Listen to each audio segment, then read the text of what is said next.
അതുകൊണ്ട് ആ ദൈവ നിയോഗം അനുസരിച്ച് നമുക്ക് ഇന്ന് രാത്രിയിലും ആ ദൈവസന്നിധി പ്രാർത്ഥനയോടുകൂടെ ആയിരിക്കാൻ തക്കവണ്ണം അവസരം ഒരുക്കി, പ്രത്യേകിച്ച് ആമേൻ ഓൺലൈനിലും ആലയത്തിലുമായി ദൈവസന്നിധിയിൽ പ്രാർത്ഥനയോടെ സംബന്ധിക്കുന്ന എല്ലാവർക്കും ക്രിസ്തുവിന്റെ വന്ദനം അറിയിക്കുന്ന കർത്താവ് എല്ലാ ഐശ്വര്യമായിട്ട് അനുഗ്രഹിക്കട്ടെ.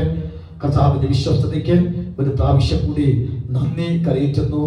നമ്മൾ എല്ലാ പ്രാവശ്യം ചെയ്യുന്ന പോലെ തന്നെ രാവിലെ വന്നവരാണ്. ആമേൻ ഇത്രയും സമയം ആലയം വിട്ടു പോകാതെ വണ്ണം നമ്മൾ കഴിഞ്ഞ ദിവസം ചിന്തിച്ചതുപോലെ ഹന്ന പ്രവാചകി ആലയം വിട്ടു പോകാതെ ഉപവസിച്ചും പ്രാർത്ഥിച്ചും ദൈവത്തിന്റെ ആലയത്തോട് ചേർന്ന് നിന്നും, അതുപോലെ തന്നെ ആ സഹോദരിക്ക് 85 വയസ്സ് പ്രായമുണ്ട്. 7 വർഷം മാത്രമേ തന്റെ ഭർത്താവിനൊപ്പം താമസിച്ചുള്ളൂ. ബാക്കി മുഴുവൻ സമയവും അവരുടെ ഭർത്താവിന്റെ മരണശേഷം അവർ ദൈവാലയം വിട്ടു പോകാതെ വന്നിരുന്നു. എന്തുമാത്രം രസകരമായ കാര്യമാണ്. ഇന്ന് രാത്രിയിലും നാം ദൈവസന്നിധിയിൽ പ്രാർത്ഥനയോടെ ആരാധനയോടെ ഇരിക്കുമ്പോൾ നമ്മുടെ വിഷയത്തിനകത്ത് വളരെ ശക്തിയേറിയ മറുപടി ദൈവം തരുന്നു.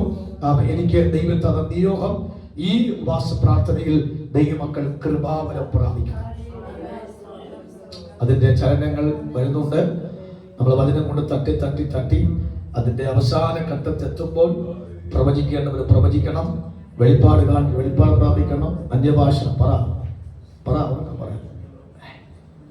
അന്യഭാഷ പറയേണ്ടവർ അന്യഭാഷ പറയണം. പുതിയ കൃപാവരങ്ങൾ പ്രാപിക്കേണ്ടവർ പുതിയ കൃപാവരം ഏറ്റെടുക്കണം. ഇതെല്ലാം നമുക്ക് ഈ ഉപവാസ പ്രാർത്ഥന നടക്കേണ്ട കാര്യമാണ്. അതുകൊണ്ട് ബലാത്കാരികൾ ബാക്കി പറയാം, ബലാത്കാരത്താൽ സ്വർഗരാജ്യം അവകാശമാക്കുന്നു എന്ന് പറഞ്ഞ പോലെ ആത്മാവിൽ ബലാത്കാരം തന്നെ ആ ശുശ്രൂഷകൾ ദൈവമക്കൾ അനുഭവിക്കണമെന്ന് കൂടെ ഞാൻ പരിശുദ്ധാത്മാവിൽ ആ വാക്കിനെ പ്രബോധിപ്പിച്ചുകൊണ്ട് ഇന്ന് രാത്രിയിലെ കർത്താവിന്റെ വചന കേൾവിക്ക് വേണ്ടി ആമേൻ നാം കഴിഞ്ഞ രാവിലെ വായിച്ച 1-2 വാക്യങ്ങൾ നമുക്ക് വായിച്ച ശേഷം അടിസ്ഥാനപരമായിട്ട് ചില ദൂതുകൾ നമുക്ക് കൈവശമാക്കാം. 1 കൊരിന്ത്യർ ലേഖനം 14-ാമത്തെ അധ്യായത്തിന്റെ ആമേൻ സ്തോത്രം അതിന്റെ 26-ാമത്തെ വാക്യം നാം വായിക്കണം. അപ്പോൾ തന്നെ അത് കഴിഞ്ഞിട്ട് നമുക്ക് 12-ാമത്തെ വാക്യം മുതൽ വായിക്കാം. സ്തോത്രം വായിച്ചേ. ആകയാൽ എന്ത് സഹോദരന്മാരെ, നിങ്ങൾ കൂടി വരുമ്പോൾ ഓരോരുത്തരും സങ്കീർത്തനമുണ്ട്, ഉപദേശമുണ്ട്, വെളിപ്പാടുണ്ട്, അന്യഭാഷയുണ്ട്, വ്യാഖ്യാനമുണ്ട്, സകലവും ആത്മിക വർദ്ധനവിന് ഉതകട്ടെ. സകല ശുശ്രൂഷകളും ആത്മീയ വർദ്ധനവിന് ഉതകണം. ആത്മീയ വർദ്ധനവ് എന്ന മേഖലയോട് ബന്ധത്തിലാണ്. ആത്മീയതയെ വർദ്ധിപ്പിക്കണം. ആരും വന്ന് വർദ്ധിപ്പിക്കില്ല, നമ്മൾ തന്നെ അതിനെ വർദ്ധിപ്പിക്കണം. നമ്മൾ ആത്മീയതയെ വർദ്ധിപ്പിച്ചില്ലെങ്കിൽ വേറെ ഒന്ന് നാം വർദ്ധിപ്പിക്കാതെ വർദ്ധിപ്പിച്ചു വരും. അല്ലെങ്കിൽ നാം ആത്മീയത്തെ വളർത്തിയില്ല എങ്കിൽ നാം വെള്ളമൊഴിച്ച് വളമിട്ട് വളർത്താതെ വേറെ ഒന്ന് വളർന്നു വരും. അത് വളർന്നു വന്നാൽ നമ്മെ കൊണ്ടേ പോകത്തുള്ളൂ. അപ്പൊ അതിനെ വളർത്തുന്നതല്ല, അതിനെ തളർത്തുന്നു. ആത്മീയ നാം വളർത്തുന്നു. അത് നമ്മുടെ മേൽ ഓവർകം ചെയ്യാൻ നമ്മൾ സമ്മതിക്കുന്നില്ല. ഈ 4-ാമത്തെ മാസം ക്രിസ്തുവിന്റെ ഉയർച്ചയ്ക്ക് വിരുദ്ധമായി പൊങ്ങി വരുന്ന സകല വളർച്ചകളെയും വാഴ്ചകളെയും അതിനെ പൊട്ടിക്കുന്ന ഒരു ആത്മാവിന്റെ ശുശ്രൂഷയാണ് നാം ഈ ഉപവാസ പ്രാർത്ഥനയിൽ കൂടെ നാം പ്രാപിച്ചെടുക്കുന്ന ശുശ്രൂഷ. അതിനകത്തുനിന്ന് 1-2 വിഷയം കൂടി ഞാൻ ഒന്ന് വായിച്ചു വിട്ടിട്ട് നമ്മൾ രാവിലെ ചിന്തിച്ച വിഷയങ്ങളെ ഒന്നുകൂടി പഠിച്ച് അത് പ്രാപിച്ച ശേഷം നമുക്ക് ആ വചനത്തിൽ നിന്നും നമുക്ക് ഈ ഇന്നത്തെ ശുശ്രൂഷ നമ്മൾ വിരമിക്കാം. 12-ാം അധ്യായത്തിലേക്ക് വരാം. 14-ാമത്തെ വാക്യം മുതൽ 11-ാമത്തെ വാക്യം വരെ. 12-ാം അധ്യായത്തിന്റെ 4-ാമത്തെ വാക്യം മുതൽ 11-ാമത്തെ വാക്യം വരെ. എന്നാൽ കൃപാവരങ്ങൾ വ്യത്യാസമുണ്ട്, ആത്മാവ് ഒന്നത്രേ. ശുശ്രൂഷകൾ വ്യത്യാസമുണ്ട്, കർത്താവ് ഒരുവൻ. വീര്യപ്രവൃത്തികൾ വ്യത്യാസമുണ്ട്, എങ്കിലും എല്ലാവരിലും എല്ലാം പ്രവർത്തിക്കുന്ന ദൈവം ഒരുവൻ തന്നെ. എന്നാൽ ഓരോരുത്തരും ആത്മാവിന്റെ പ്രകാശനം പൊതുപ്രയോജനത്തിനായി നൽകപ്പെടുന്നു.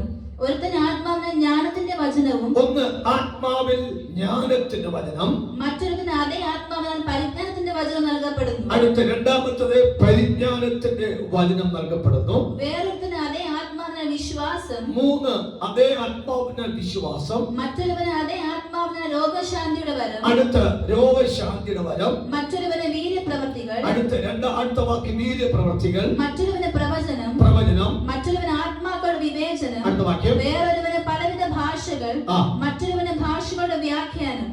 എന്നാൽ ഇവയെല്ലാം പ്രവർത്തിക്കുന്ന താൻ ഇച്ഛിക്കും പോലെ അവനവൻ അതത് വരം പകുത്തു കൊടുക്കുന്ന ഒരേ ആത്മാവ് തന്നെ. 9 വരങ്ങൾ നമ്മൾ വായിച്ചു. സ്വത്രം മറക്കരുത്. 9 വരങ്ങൾ നാം വായിച്ചു. 8-ാമത്തെ വാക്യം മുതൽ 11-ാമത്തെ വാക്യം വരെ ഉള്ളതാണ് 9 വരങ്ങൾ നാം വായിച്ചു. നമ്മൾ ഇത് അന്നത്തെ ദിവസങ്ങൾ അത് പഠിക്കുകയോ പ്രാപിക്കുകയോ ഒക്കെ ചെയ്യാൻ തക്കവണ്ണം പറ്റുന്ന ജസ്റ്റ് ഒന്ന് വായിച്ചു വിട്ടത്. ഇതെല്ലാം വ്യാപരിക്കുന്ന ഒറ്റ ആത്മാവാണ്, അത് പരിശുദ്ധാത്മാവാണ്. ഈ പരിശുദ്ധാത്മാവിൽ വളരുമ്പോൾ, ഈ പരിശുദ്ധാത്മാവിൽ നാം വളരുന്നത് കൊണ്ട് മറ്റൊരു ഉയർച്ച നമ്മളിലേക്ക് ഉയർന്നു വരുന്നില്ല. മനസ്സിലാകുന്നുണ്ടോ? പരിശുദ്ധാത്മാവിൽ നമ്മൾ വളർന്നുകൊണ്ട്, പരിശുദ്ധാത്മാവിൽ നാം വളർന്നുകൊണ്ട്, പരിശുദ്ധാത്മാവിൽ നാം ഉയർച്ച പ്രാപിച്ചതുകൊണ്ട് മറ്റൊരു ഉയർച്ചകൾ, മറ്റൊരു പൈശാചികളുടെ സാന്നിധ്യത്തിൽ വളരുവാനോ വളർത്തുവാനോ നാം പോകുന്നില്ല. ദൈവത്തിന്റെ ആത്മാവ് മാത്രമേ നമ്മളുള്ളൂ. നാം ഈ വാക്യത്തിന്റെ അടിസ്ഥാനപരമായ 1-2 ചിന്തിച്ച ശേഷം നമുക്ക് ഈ വചനത്തെ നമുക്ക് നന്നായിട്ട് പ്രാപിക്കുവാൻ കഴിയും. നാം രാവിലെ ചിന്തിച്ച വാക്യം, ആമേൻ, 5 കാര്യങ്ങൾ, അതുമായിട്ട് ബന്ധപ്പെട്ടുള്ള കാര്യങ്ങൾ ചിന്തിപ്പാടിയാക്കി. ഇവിടെ ഓർത്തോണം, ദൈവ പ്രവൃത്തിക്ക് വിരുദ്ധമായിട്ട് പൊങ്ങി വരുന്ന സകല മേഖലകളെയും വെട്ടുന്ന ഒരു ആത്മീക ശുശ്രൂഷയാണ്. അപ്പോൾ ഈ രാത്രി അതിന്റെ ആഴം മനസ്സിലാക്കണം. നാം രാവിലെ ചിന്തിച്ചു, അതെ, നിങ്ങൾ ക്രിസ്തുവിൽ നൽകപ്പെട്ട ദൈവകൃപ നിമിത്തം ഞാൻ എന്റെ ദൈവത്തിൽ നിങ്ങൾക്ക് സ്തോത്രം ചെയ്യും. 1-ാം അധ്യായത്തിന്റെ 4-ാമത്തെ വാക്യം, ക്രിസ്തുവിന്റെ സാക്ഷ്യം നിങ്ങൾ ഉറപ്പായിരിക്കുന്ന പോലെ അവന് നിങ്ങൾ സകലത്തിൽ വിശേഷാൽ സകല വചനത്തിലും സകല പരിജ്ഞാനത്തിലും സമ്പന്നന്മാരാക്കുന്നു. 7-ാമത്തെ വാക്യം, ഇങ്ങനെ നിങ്ങൾ ഒരു കൃപാവരത്തിലും, ആമേൻ, നാം വായിച്ച വാക്യമാണ്. കൃപാവരത്തെ കുറിച്ച് കിടക്കുന്നതാണ് 12-ാം അധ്യായം 8-ാമത്തെ വാക്യം മുതൽ 11-ാമത്തെ വാക്യം. ഇങ്ങനെ നിങ്ങൾ അസംബ്ലീസ് ഓഫ് ഗോഡ്, പരഞ്ചിപ്പാറ ചർച്ച്, ഒരു കൃപാവരത്തിലും കുറവില്ലാത്ത സഭയായി നിൽക്കണം. അങ്ങനെ ഒരു കൃപാവരത്തിലും കുറവില്ലാതിരിക്കണമെങ്കിൽ നമ്മൾ ആരായി തീരണം എന്ന വാക്ക് 1-2 ചിന്തയിൽ കൂടെ ഞാൻ പറഞ്ഞിട്ട് ഞാൻ ആ ഭാഗത്തു നിന്നും മാറാൻ ആഗ്രഹിക്കാനും അതുകൊണ്ട് പറഞ്ഞില്ലെങ്കിൽ നമുക്ക് ആ ദൂതിന്റെ ആഴത്തിലേക്ക് നീങ്ങാൻ പറ്റില്ല. 12-ാമത്തെ വാക്യം മുതൽ വായിക്കണം. 12-ാമത്തെ വാക്യം 1-12 മുതൽ പ്ലീസ്. നിങ്ങൾ ഓരോരുത്തൻ, ഞാൻ പൗലോസിന്റെ പക്ഷക്കാരൻ, ഞാൻ അപ്പൊല്ലോസിന്റെ പക്ഷക്കാരൻ, ഞാൻ കേഫാവിന്റെ പക്ഷക്കാരൻ, ഞാൻ ക്രിസ്തുവിന്റെ പക്ഷക്കാരൻ എന്നിങ്ങനെ പറയുന്നു പോൽ. ആ വാക്യത്തിന്റെ മേളത്തെ വാക്യം, സഹോദരന്മാരെ നിങ്ങളുടെ ഇടയിൽ പിണക്കമുണ്ട്. നമ്മൾ ക്രിസ്തുവിന്റെ അഭിഷേകത്തിൽ വളരേണ്ടവരും ക്രിസ്തുവിന്റെ കൃപാവനത്തിൽ പെരുകേണ്ടവരും ഒരു കൃപാവനത്തിൽ കുറവില്ലാത്തതുമായി ഇരിക്കണമെന്ന് കൊരിന്ത്യ സഭയോട് പൗലോസ് നിയോഗമായിട്ട് പറഞ്ഞ് അവരെ പ്രശംസിച്ച് അവരോട് സ്തോത്രം ചെയ്ത് അവർക്ക് വേണ്ടി പ്രാർത്ഥിച്ച് ആ സഭയെ കുറിച്ചുണ്ടായ പ്രശംസയുടെ ചിന്ത അകത്ത് ഇരിക്കുമ്പോൾ തന്നെ അൺഎക്സ്പെക്റ്റഡ് ആയിട്ട് അതിനകത്തേക്ക് പിശാചിനെ വളർത്തുന്ന ഒരു വ്യക്തി വന്നു. Praise God. ഒന്നുകൂടി ആത്മാവിൽ പറയാം. ഒന്നുകൂടി ആത്മാവിൽ പറയുന്നുണ്ട്.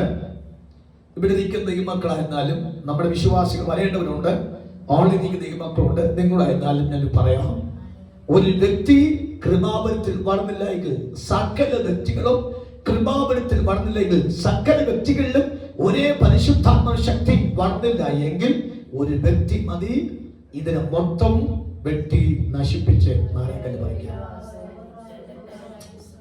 Praise the Lord. കാര്യങ്ങൾ മനസ്സിലാകുന്നത് എനിക്കറിയാം. Praise the Lord. നേരത്തെ വാക്ക് സഹോദരന്മാരെ നിങ്ങൾ എല്ലാവരും ഒന്ന് തന്നെ സംസാരിക്കുന്നു. അത് ഭയങ്കര സന്തോഷമായി. 11-ാമത്തെ വാക്യത്തിൽ വന്നോ പറയും സഹോദരന്മാരെ നിങ്ങളുടെ ഇടയിൽ പിണക്കമുണ്ട്. ഇപ്പൊ ഇതെങ്ങനെ കയറി വന്നു? 10-ാമത്തെ വാക്യത്തിൽ സന്തോഷിക്കുന്ന പൗലോസ് 11-ാമത്തെ വാക്യത്തിൽ വന്നപ്പോൾ തന്റെ സന്തോഷത്തിന് മങ്ങൽ വരികയാണ്. Praise the Lord. തന്റെ ഹൃദയത്തിനകത്ത് തൃപ്തിക്ക് അതൃപ്തിയുടെ ഒരു അംശം വെളിപ്പെട്ട് വരികയാണ്. ഓർത്തോണം, സകല ജനവും കൃപാവനത്തിൽ പെരുകണമെന്നും ക്രിസ്തുവിനെ തലയോളം സകലത്തിലും വളരണമെന്നും ദൈവരാജ്യത്തിന്റെ ശക്തി അവർ ആസ്വദിക്കണമെന്നും ആഗ്രഹിച്ച് വില മുടക്കി മാസങ്ങൾ ഏറ്റവും കൂടുതൽ ചിലവഴിച്ച ഒരു സ്ഥലമാണ് പൗലോസ് ചിലവഴിച്ച് ആ ജനത്തെ, ആ സഭയെ ആത്മീയ ഉന്നമനത്തെ കൊണ്ടെത്തിക്കാൻ തക്കവണ്ണം ആഗ്രഹിച്ച് പ്രശംസിച്ച് അപ്രീഷിയേറ്റ് ചെയ്ത് നിർത്തിയിരിക്കുമ്പോൾ 11ാമത്തെ വാക്യത്ത് വരുന്നു, നിങ്ങളുടെ ഇടയിൽ പിണക്കമുണ്ടായി.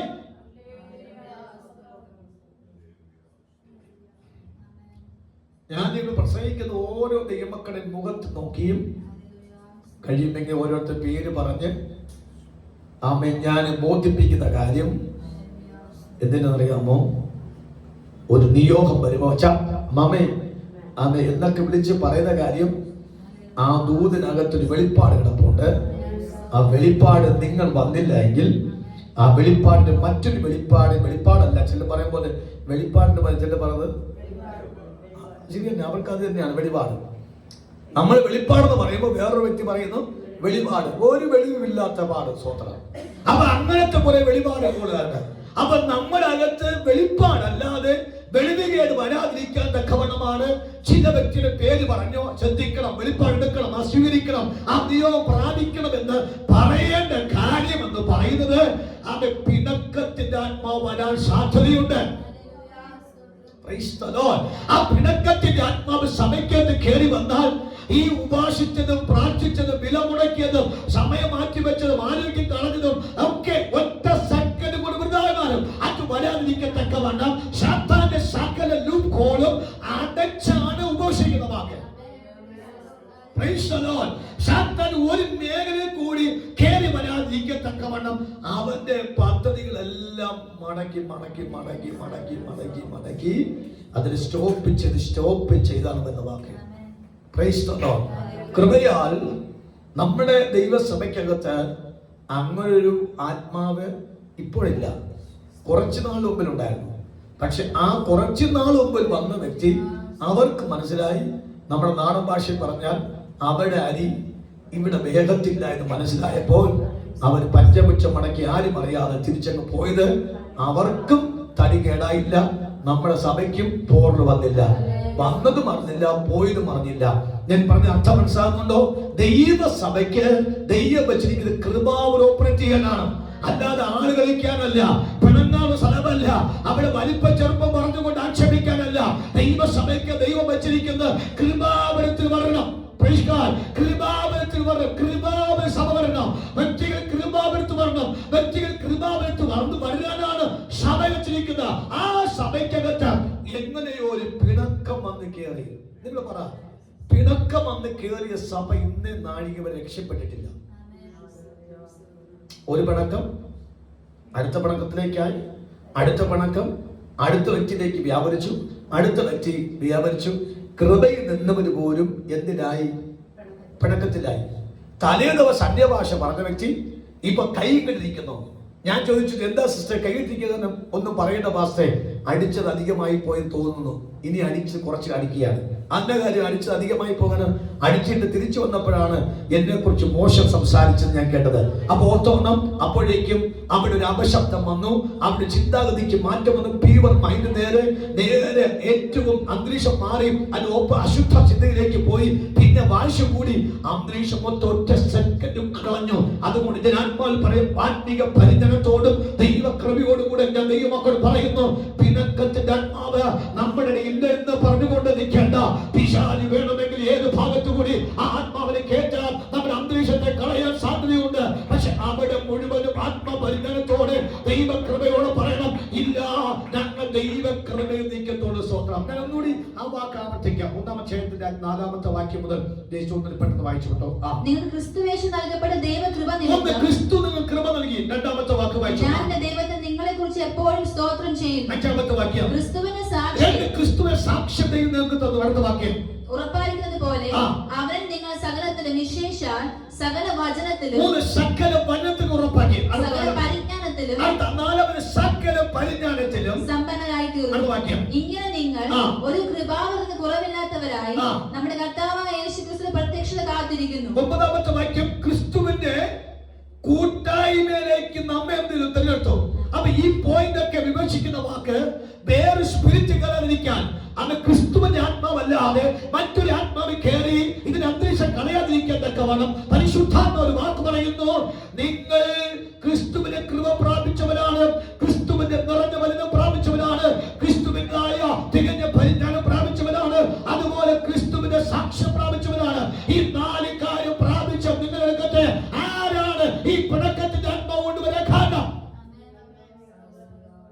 Praise God.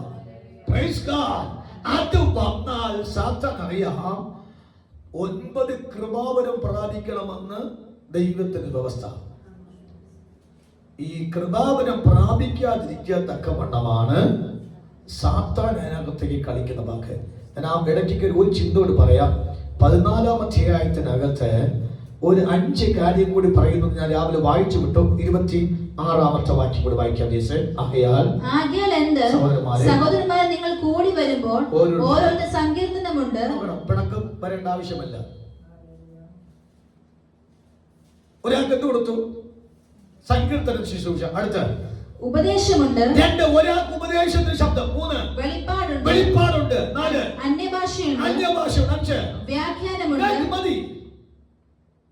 ഈ 5 കാര്യം ദൈവം കൊടുത്തു. ഈ 5 കാര്യം പൊതുസഭയ്ക്ക് ആത്മീയ വർദ്ധന കൊടുത്ത ശുശ്രൂഷയാണ്. ഈ 5 കാര്യത്തിനകത്ത് 6-ാമത്തെ സ്വഭാവം പിണക്കം കൊണ്ടുവരാൻ ആരാ പറഞ്ഞത്? സ്തോത്രം. വചനം പറയുന്നു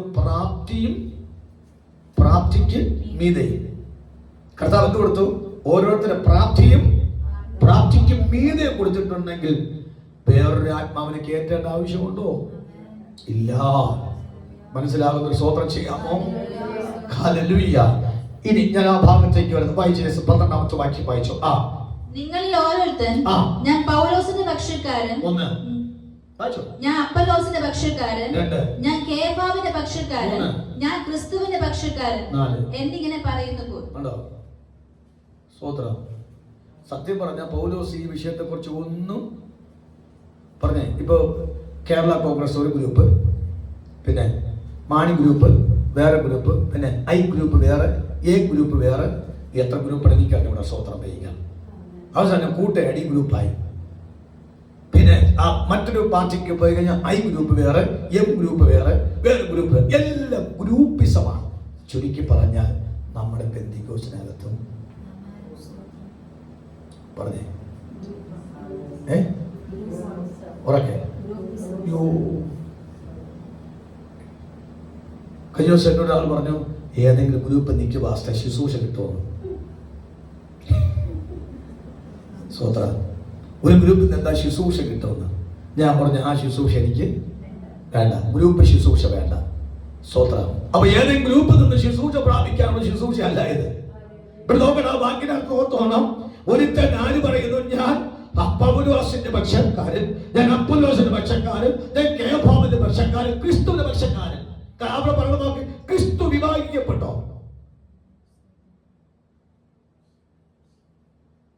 മൂത്തം പറയണ ഞാൻ അമ്മയുടെ തല പിടിക്കാം. അപ്പൊ ഇളയനോട് മൂത്തം പറയുന്നില്ല, ഞാൻ മൂത്തം വേണ്ട, അപ്പന്റെ തല പിടിച്ചോളാം. നീ എന്ത് ചെയ്യണം? അമ്മയുടെ അപ്പന്റെ കാലെന്ത് ചെയ്യണം? ഇപ്പൊ ഇതാ ശവപ്പെട്ടി അടുത്ത് നിന്നുകൊണ്ട് ആ മൂത്തവന് ഇളയവൻ തമ്മിൽ വഴക്കാണ്. ആ ശവത്തെ പോയി നേരെ അടക്കാൻ തക്കവണ്ണം വേറൊരുത്തും പറയണം എന്റെ പറമ്പിൽ അടക്കണം, മറ്റൊരു നിന്റെ പറമ്പ് അടക്കണം, മറ്റൊരുത്തും പറയണം എന്റെ പറമ്പ് അടക്കുകയും വേണ്ട, വിൽക്കണമെങ്കിൽ അത് അടക്കി കഴിഞ്ഞാൽ പറ്റത്തില്ല. നോക്കണം, അങ്ങനെ കിടന്ന് അടി ഉണ്ടാകണം. ഇത് ഞാൻ പറഞ്ഞത് പുറത്തെ ആളെ കാര്യമല്ല, പെന്തിക്കോസ്തേ കാര്യം പറഞ്ഞത്. രാത്രിയിൽ ആത്മാവിൽ പറയാം, ഇതിനെ മൊത്തം അരിച്ചു പറക്കി ദൂരെ കളയുന്ന ഏക ആത്മാവാണ് പരിശുദ്ധാത്മാവ്. അത് ഈ 4-ാം മാസം നമ്മൾ പ്രാപിച്ചു കഴിഞ്ഞാൽ നമ്മൾ ഫ്രഷ് സ്പിരിച്വൽ ലൈഫിൽ ഏൻ ചെയ്യും. അത് ആത്മാവ് വർദ്ധന പ്രാപിക്കും. സ്വന്തം പറയാമോ? Praise God. അപ്പോൾ ഇങ്ങനെ ഒരു ചിന്ത വെളിപ്പെട്ട് വന്നപ്പോൾ പരിശുദ്ധാത്മ ദുഃഖം തോന്നി. ഈ ഒരു കാഴ്ചപ്പാടിലേക്കല്ല ഞാൻ ഈ സമയം കണ്ടത്. ഈ ഒരു നിലവാരത്തിലല്ല സഭ മുമ്പോട്ട് പോകരുത്. ഈ രാത്രി നമുക്ക് പറയാം, കർത്താവേ, അഭിഷേകത്താലും ദൈവകൃപയാലും ഞങ്ങളും ഞങ്ങളുടെ കുടുംബവും സഭയും തികഞ്ഞ നിലവാരത്തിൽ മുമ്പോട്ട് പോയാൽ ഒരു പക്ഷവും ഒരു ചിന്തയും ഞങ്ങൾ ഫലിക്കേണ്ടി വരത്തില്ല. അവൻ നമ്മുടെ ദൈവത്തിന്റെ അഭിഷേകത്താലും ദൈവശക്തിയാലും വർദ്ധിച്ചു വരും. ആ വർദ്ധനവ് നമ്മളെ കൊണ്ടെത്തിക്കുന്ന നിത്യത്തിൽ വെളിപ്പാട് ദൈവരാജ്യത്തിന് കൊണ്ടെത്തിക്കുമെങ്കിൽ ആദാം നമ്മുടെ ജീവിതത്തെ വിജയപ്രദമാക്കിയ കരുത്തത്തിൽ രാത്രി പറയാമോ, ദൈവമേ, ആ ഒരു കൃപാവനം, ആ ഒരു അഭിഷേകം എന്റെ അകത്തേക്ക് വരണം. ഹല്ലേലൂയ. യേശുവിന്റെ നാമത്തിൽ കരമടിച്ചാത്മാവിൽ പറയാ, നമ്മുടെ ഈ വിശ്വസ്തനായ ദൈവമാണ് നമ്മുടെ കർത്താവിനെ പോലെ മറ്റൊരു ദൈവമില്ല. Praise the Lord, praise the Lord. ഇനി രണ്ടാമത്തെ ഒരു ആശയത്തിലേക്ക് വരാം. നമ്മുടെ മെസ്സേജ് കൃപാവനത്തിന്റെ ഒരു സ്പ്രെഡിംഗ് ആണ്. അതിനു മുമ്പിൽ ഒന്ന് ഇതിനെക്കുറിച്ച് ചെറിയ ചിന്ത നമ്മുടെ അകത്ത് വന്നിട്ട് അഭിഷേകം പ്രാപിക്കുന്നതും ആത്മാവർദ്ധന ഉണ്ടാകുന്നതും നമുക്ക് ഏറ്റവും അത്യാവശ്യമാകുന്നു. അത് ആമേൻ വായിച്ചാട്ടെ. 2-1 വാക്യം, 3-1 വാക്യം ഒന്ന് വായിച്ചാട്ടെ. സ്തോത്രം. ഞാൻ സഹോദരന്മാരെ നിങ്ങളുടെ അടുക്കൽ വന്നപ്പോൾ വചനത്തിന്റെയോ ജ്ഞാനത്തിന്റെയോ വൈഭവം കൂടാതെ അത്രേ ദൈവത്തിന്റെ സാക്ഷ്യം നിങ്ങളോട് പ്രസ്താവിപ്പാൻ വന്നത്. ക്രൂശിക്കപ്പെട്ടവനായ യേശുക്രിസ്തുവിനെ അല്ലാതെ മറ്റൊന്നും അറിയാത്തവനായി നിങ്ങളുടെ ഇടയിൽ ഇരിക്കണമെന്ന് ഞാൻ നിർണയിച്ചു. ഒന്ന് പറഞ്ഞേ. എനിക്ക് ക്രൂശിക്കപ്പെട്ടവനായ യേശു ക്രിസ്തുവിനെ അല്ലാതെ മറ്റൊന്നും അറിയാത്തവനായി ഇരിക്കണമെന്ന് എനിക്ക് ആഗ്രഹമാണ്. മനസ്സിലായില്ല? ആർക്കെങ്കിലും മനസ്സിലാകാത്തതുകൊണ്ടോ? പൗലോസ് പറയുന്നു, എനിക്ക് ക്രൂശിക്കപ്പെട്ട യേശു ക്രിസ്തുവിനെ അല്ലാതെ നീ അറിയണ്ട. ഇത് അറിയാൻ പോകുമ്പോഴ പണക്കം കൃപാവര് ചോർന്ന പോകുന്ന മൊത്തം നിങ്ങൾക്കറിയാമോ? ചില വ്യക്തികൾ വിളിച്ച് ഒട്ടും കിട്ടത്തില്ല. എപ്പോഴും ബിസി, എപ്പോൾ വിളിച്ചാലും ബിസി. ചോദിക്കുമ്പോൾ പറഞ്ഞു അത്യാവശ്യമാണ്. ഞാൻ ചോദിച്ചു ഇത്രയും മണിക്കൂർ അത്യാവശ്യം എന്തായിരുന്നു? അപ്പോൾ ചിരിക്കകത്തെ എല്ലാം കിട്ടി നമുക്ക്. ഞാനൊരു കാര്യം ദൈവസഭയിൽ പറയാം. ഈ വാസപ്രാർത്ഥനയിൽ 4-ാമത്തെ മാസം വളരെ ശുദ്ധീകരണത്തിന് വേണ്ടി പറയാം. ആരുടെ കാര്യം അറിയണ്ട, ആരെ കാര്യം അറിയിക്കാനും പോണ്ട. നിങ്ങൾ എന്തേ പറ, പിൻവരി ആൻറ്റി പറ. ആൻറ്റി ഞാൻ പറഞ്ഞത് നമ്മൾ തിരിച്ച് എല്ലാം ഓപ്പോസിറ്റ് ആവുന്നത്. ആരുടെ കാര്യം എനിക്ക് അറിയാൻ വേണ്ട, എന്റെ കാര്യം ആരെ അറിയിക്കാൻ പോകുന്നുമില്ല. അങ്ങനെ പറഞ്ഞു നോക്കി പറ. ശരിയായില്ല, എനിക്ക് അത്ര ക്ലിയർ ആയി കിട്ടിയില്ല. ലാലി ആൻറ്റി എന്ന് ഉറക്കെ പറ. ആൻറ്റി സ്വോത്രം പറയണം. സ്വോത്രം ജയ്സ് ഉറക്കെ പറ. ചിത്ര സിസ്റ്റർ ഇപ്പോ അടുത്ത കൗൺസിലർ നിൽക്കാൻ പോവുകയാണ്. സ്വോത്രം അറിഞ്ഞ് പണി കിട്ടും. സ്വോത്രം ആ തോട്ടിനകത്ത് കിടക്കേണ്ടി വരും. സ്വോത്രം വയ്ക്കാം. എനിക്ക് ആരുടെ കാര്യം അറിയാൻ വേണ്ട, എന്റെ കാര്യം ആരെ അറിയിക്കാനും പോകുന്നില്ല. എനിക്ക് ആകെ അറിയാമെങ്കിൽ ക്രൂശിക്കപ്പെട്ടവനായ യേശു ക്രിസ്തു അല്ലാതെ. ആരാണ് കഴിഞ്ഞിട്ട് കസ ഇരിക്കുന്ന കാണാം. ആദ്യം മൊബൈൽ കൊണ്ടാണ് ഇരിക്കുന്നത്. ഇങ്ങനെ ഉണ്ടായിരുന്നു. ആരൊക്കെ വന്നു? കൊള്ളാമായിരുന്നു. ഇവിടുത്തെ കാര്യമില്ല, വേറെ ചർച്ചിന്റെ കാര്യം അന്വേഷിക്കുന്നത്. അവിടുത്തെ കാര്യം ഇവിടുത്തെ അന്വേഷിക്കുന്നു. അറിയിക്കാൻ പോകുന്ന കാര്യം വേറെ പണിയൊന്നുമില്ലേ? നമ്മുടെ കാര്യം നമുക്കിരിക്കട്ടെ, നമ്മുടെ കാര്യം മറ്റൊരു അറിയിക്കേണ്ട ആവശ്യമൊന്നും സ്വോത്രം അറിയിക്കാം. നിങ്ങൾ എന്നോട് എന്ത് ചോദിച്ചാലും എന്റെ വിശ്വാസകാര്യം എനിക്ക് അറിഞ്ഞാൽ മതി. വേറൊരു വിശ്വാസകാര്യം എനിക്ക് ഞാൻ ചോദിക്കാനും പോകുന്നില്ല. അഥവാ ചോദിക്കാൻ വന്നാൽ പറയും എനിക്കറിയത്തില്ല. നിങ്ങൾ അവിടെ ചോദിക്കാൻ പറയും. അതെന്റെ ജോലി അല്ല. അവിടെ എന്റെ വായിൽ നിന്ന് ഒരുത്തർക്കും ഒരു കാര്യം കിട്ടാൻ സാക്ഷി ബീനരിപ്പുണ്ട്. ബീന അറിയുന്നതൊക്കെ വേറെ വല്ലൊരു വായിന്നാണ്.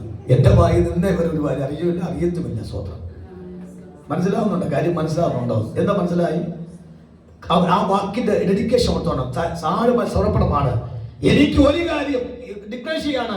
എനിക്ക് ക്രൂശിക്കപ്പെട്ടവനായ യേശു ക്രിസ്തുവിനെ കുറിച്ചല്ലാതെ വേറെ ഒന്നും എനിക്ക് അറിയേണ്ട ആവശ്യമില്ല. അതിനുവേണ്ടി എന്റെ പൈസ കളയത്തില്ല, എന്റെ മൊബൈലിന്റെ ചാർജ് കളയത്തില്ല, എന്റെ സമയം കളയത്തില്ല, എന്റെ വിലപ്പെട്ട അന്തരീക്ഷം കളയത്തുമില്ല. ആ ഒരു തീരുമാനം ഉപവാസം എടുത്ത് നോക്കിയേ. കൃപാവരം പ്രാപിക്കും നിങ്ങൾ. കൊതിന്നുണയും പറയുന്നവർക്ക് വേണ്ടിയല്ല കൃപാവരം വെച്ചേക്കുന്നത്. ആണോ? ആ നാളെ ഒരു കാര്യം 4-ാം തീയതി ചന്തയിൽ പോയിട്ട് അല്ലെങ്കിൽ പാലം ചന്തയിൽ പോയിട്ട് പിടിച്ചോ കൃപാവരം അഭിഷേകം പ്രാപിച്ചോ. അങ്ങനെ വാങ്ങാൻ പറ്റിയ സാധനമൊന്നുമല്ല അത്. അങ്ങനെ കൊടുക്കാൻ നിൽക്കുന്ന ദൈവമല്ല പരിശുദ്ധാത്മാവ്. അത് അധികം സമർപ്പണമുള്ളവർക്ക് കൊടുക്കാൻ പറ്റിയ സാധനമാണ് കൃപാവരം. മനസ്സിലാക്കുന്നുണ്ടോ? അതിനകത്ത് ഞാൻ ഇന്ന് രാത്രിയിൽ നിങ്ങൾ ശുദ്ധീകരിക്കാൻ എന്നെ ഉൾപ്പെടെ നമുക്ക് ശുദ്ധീകരണം പ്രാപിക്കാൻ തക്കവണ്ണം ദൂരം എടുക്കുന്ന വാക്ക് പൗലോസ് പറയുന്നത് ക്ലിയർ ചെയ്യുന്നു. ആ വാക്ക് ഞാനും സഹോദരന്മാരെ നിങ്ങളുടെ അടുക്കൽ വന്നപ്പോൾ വചനത്തിന്റെയോ ജ്ഞാനത്തിന്റെ വൈഭവം കൂടാതെ പ്രാവശ്യം ചേർത്തോ ആയി തുടങ്ങി ആയി അവസാനിച്ചും ഈ തുടങ്ങി ഈ അവസാനിച്ചും അവൻ ഇങ്ങനെ ഗ്രീക്കും എബ്രായ പദങ്ങളും ഒക്കെ കോട്ട് വെക്കി പ്രസംഗിച്ച് നിങ്ങളെ എന്റെ ദൈവത്തിലേക്ക് അടുപ്പിച്ചു എന്നല്ല. അത് പറയാൻ എനിക്ക് ജ്ഞാനമുണ്ട്. ഗമാലിയുടെ പാവത്തിൽ നിന്ന് അവൻ വലിയ ഒരു സ്കോളറാണ്, എല്ലാ വശീകരിക്കത്തക്ക ശബ്ദമുള്ളവനാണ്. പക്ഷെ കുറച്ച് സമയം പോയപ്പോൾ അങ്ങനെ മുഖസ്തുതി പറഞ്ഞ് പെന്തിക്കോസ് കൊണ്ടുവന്നതല്ല നിങ്ങളെന്നാണ്. പണ്ടൊക്കെ കിട്ടും സൂപ്പ് ക്രിസ്ത്യാനിയായി വന്നു കഴിഞ്ഞാൽ ലൈബോയ് സോപ്പ്, ഒരാഴ്ച ചോളാപ്പൊടി മാവ്, പാൽപ്പൊടി, അങ്ങനെ പറ. അറിയാവുന്ന നിങ്ങളെ അറിയാം സോത്ത് എന്നെക്കാൾ. അങ്ങനെ ചോളാപ്പൊടി കൊടുത്തും ലൈബോയ് സോപ്പ് കൊടുത്തും ബൂസ്റ്റ് അമൂല് കൊടുത്തൊന്നും വിശ്വാസം കൊണ്ടുവന്നതല്ല. നിങ്ങളെ കൊണ്ടുവന്നത് ഞാൻ ക്രിസ്തുവിനെ അറിഞ്ഞതുപോലെ നിങ്ങളെ അറിയിക്കാൻ തക്കവണ്ണം എന്റെ ജീവിതമാണ് നിങ്ങൾ തന്ന വാക്ക്. അല്ലാതെ എന്റെ വായിൽ വന്ന പ്രാശം എന്റെ വായി വശീകരണ വാക്കല തന്ന കാര്യം. നിങ്ങൾ ക്രിസ്തുവിനെ യഥാർത്ഥം അറിയണമെന്ന് ഞാൻ പ്രാപിച്ചതുപോലെ നിങ്ങൾ പ്രാപിക്കണം. അറിയാൻ തക്കവണ്ണം വളരെ നീറ്റ് ആൻഡ് ക്ലീൻ ആയ ഒരു ജീവിതമാണ് നിങ്ങൾക്ക് തന്നത്. ആ ജീവിതത്തെയാണ് ഞാൻ ഇന്ന് രാത്രി പ്രദർശിപ്പിക്കുന്നത് എന്നാണ് കൊരിന്ത്യ സഭയ്ക്ക് ലേഖനം പ്രവാക്ക്. കാര്യം മനസ്സിലാവുന്നുണ്ടോ? അല്ലെ പെന്തിക്കോസ് വന്നു കഴിഞ്ഞാൽ ഗൾഫ് വിടാമെന്ന് പറഞ്ഞിട്ട് വിളിച്ചിട്ട് വന്നു ആണോ? ഒരു കാര്യം നിങ്ങൾ പെന്തിക്കോസ് ഞങ്ങൾ അമേരിക്കയിൽ എന്ത് ചെയ്യാം, അങ്ങനെ വിട്ട മാസമല്ല ഇപ്പൊ കടിയും കുടുക്കിനും കിടക്കുക. മനസ്സിലാവുന്നുണ്ടോ? പെന്തിക്കോസിൽ വരുത്തിയിട്ട് ഗൾഫിൽ അമേരിക്കയിൽ വിടാത്തക്കവണ്ണമായ ഒരു മോഹന വാഗ്ദാനം കൊടുത്തല്ലേ പെന്തിക്കോസ് കൊണ്ടുവന്ന വാക്ക്. ക്രിസ്തുവിനെ പ്രദർശിപ്പിച്ച് ക്രിസ്തു ആരെ തെളിയിപ്പിച്ച് ക്രിസ്തുവിന്റെ സ്വഭാവം മനസ്സിലാക്കി ആ ക്രിസ്തുവിൽ ലഭിക്കുന്ന നിത്യ ലക്ഷ്യത്തിന്റെ കാര്യം വ്യക്തമായിട്ട് ബോധ്യപ്പെടുത്തിയിട്ടാണ് വിശ്വാസം കൊണ്ടുവന്ന കാര്യം.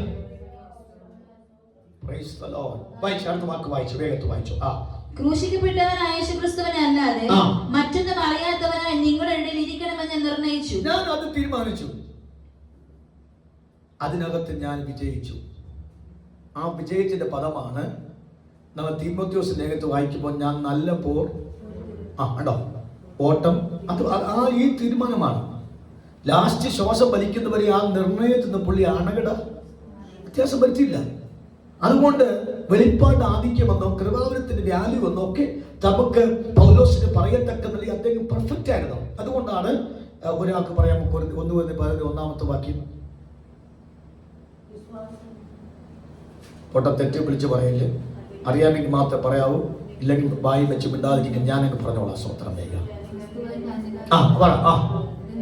ഒന്ന് പാട്ടിലൊരു ഗേറ്റും കയറുന്നതിനെക്കാട്ട് നല്ല ഫ്ലൂൻസി പറയാം. സ്വത്രം ചെയ്യുക. പറ. നിങ്ങൾക്ക് ആക്ഷൻ കാണിച്ച് എനിക്ക് മനസ്സിലാവും. സ്വത്രം ചെയ്യുക.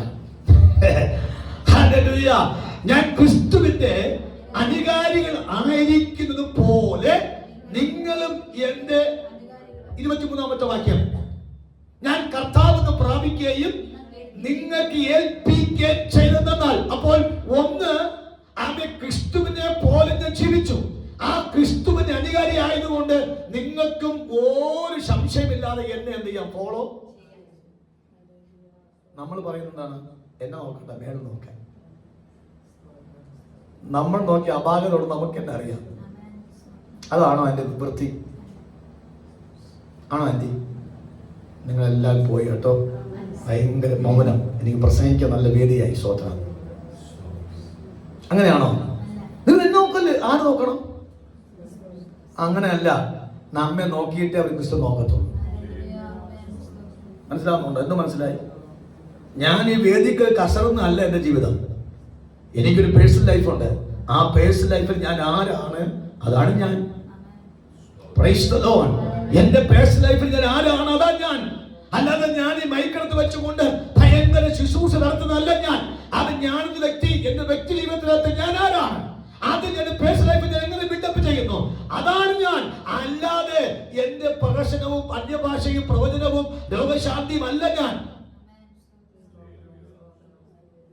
മനസ്സിലാവുന്നുണ്ടോ? ക്രൂശിക്കപ്പെട്ട ക്രിസ്തുവിനെ അല്ലാതെ വേറെ ആരെയും അറിയരുതെന്ന് ഞാൻ നിർണയിച്ചു. അത് ഞാൻ പാലിക്കുകയും ചെയ്തു. അടുത്ത വാക്യത്തിലേക്ക് 3-ാമത്തെ വാക്യം. എന്നാൽ സഹോദരന്മാരെ, നിങ്ങളോട് എനിക്ക് ആത്മികന്മാരുടെ എന്ന പോലെ അല്ല. ഞാൻ ആ പദത്തിൽ വിവരിച്ചു കഴിഞ്ഞാൽ ഒത്തിരി സമയം പോകും. എങ്കിൽ തന്നെ ഞാൻ ജസ്റ്റ് ആ വാക്ക് നമുക്ക് ഈ കൃപാവരത്തിന്റെ വൃതന് വേണ്ടി അത് വേണമെന്നുകൊണ്ടാണ് അങ്ങനെ വായിച്ച വാക്ക്. ജയ്സോട് വായിച്ചു. എന്നാൽ സഹോദരന്മാരെ നിങ്ങളോട് എനിക്ക് ആത്മികന്മാരോട് എന്ന പോലെ അല്ല, ജഡികന്മാരോട് എന്ന പോലെ. അപ്പൊ നിങ്ങൾ പറ, ഒന്നാമത്തെ നാലാമത്തെ വാക്യത്തിൽ പുള്ളി എന്താ പറഞ്ഞത്? പൗലോസ് പറയാ, നിങ്ങളെ ഓർക്കുമ്പോ എനിക്ക് ഭയങ്കര ചക്കര തേനയുമായിരുന്നു. ഒന്നാമത്തെ നാലാമത്തെ വാക്യത്തിൽ നിങ്ങൾ ഇങ്ങനെ ഓർക്കുമ്പോൾ സ്തോത്രം സ്തോത്രം ഹല്ലേലൂയ, ഇങ്ങനൊരു വിശ്വാസം കിട്ടാൻ ഇങ്ങനെ സഭ കിട്ടിയതായി. മൂന്നാമത്തെ ഒന്നാമത്തെ വാക്യത്തിൽ വന്ന് പറയും, നിങ്ങളോട് എനിക്ക് ആത്മീകർ എന്ന പോലെ അല്ല, ജനീകന്മാരെ പോലെ സംസാരിക്കാൻ തോന്നുന്നു. നിങ്ങളുടെ ഗ്ലോറിക്ക് വെയിറ്റ് കുറഞ്ഞത് എനിക്ക് മനസ്സിലായി. നമ്മുടെ അടുത്ത ഈ മൗനം ശുശ്രൂഷയ്ക്ക് എനിക്ക് സമ്മതമാണെന്നുകൊണ്ട് ഞാൻ അടുത്ത ശുശ്രൂഷയിൽ പ്രവേശിക്കുക. സ്വതന്ത്രം കാര്യം മനസ്സിലാവുന്നുണ്ടോ? ദൂതിന്റെ ആട് മനസ്സിലാവുന്നുണ്ടോ? ഞാൻ ചോദിക്കട്ടെ, ഈ ജഡീകന്റെ അകത്ത് കൊടുക്കുന്ന വരമാണോ പരിശുദ്ധാത്മന വരം? അല്ല. സ്തോത്രം.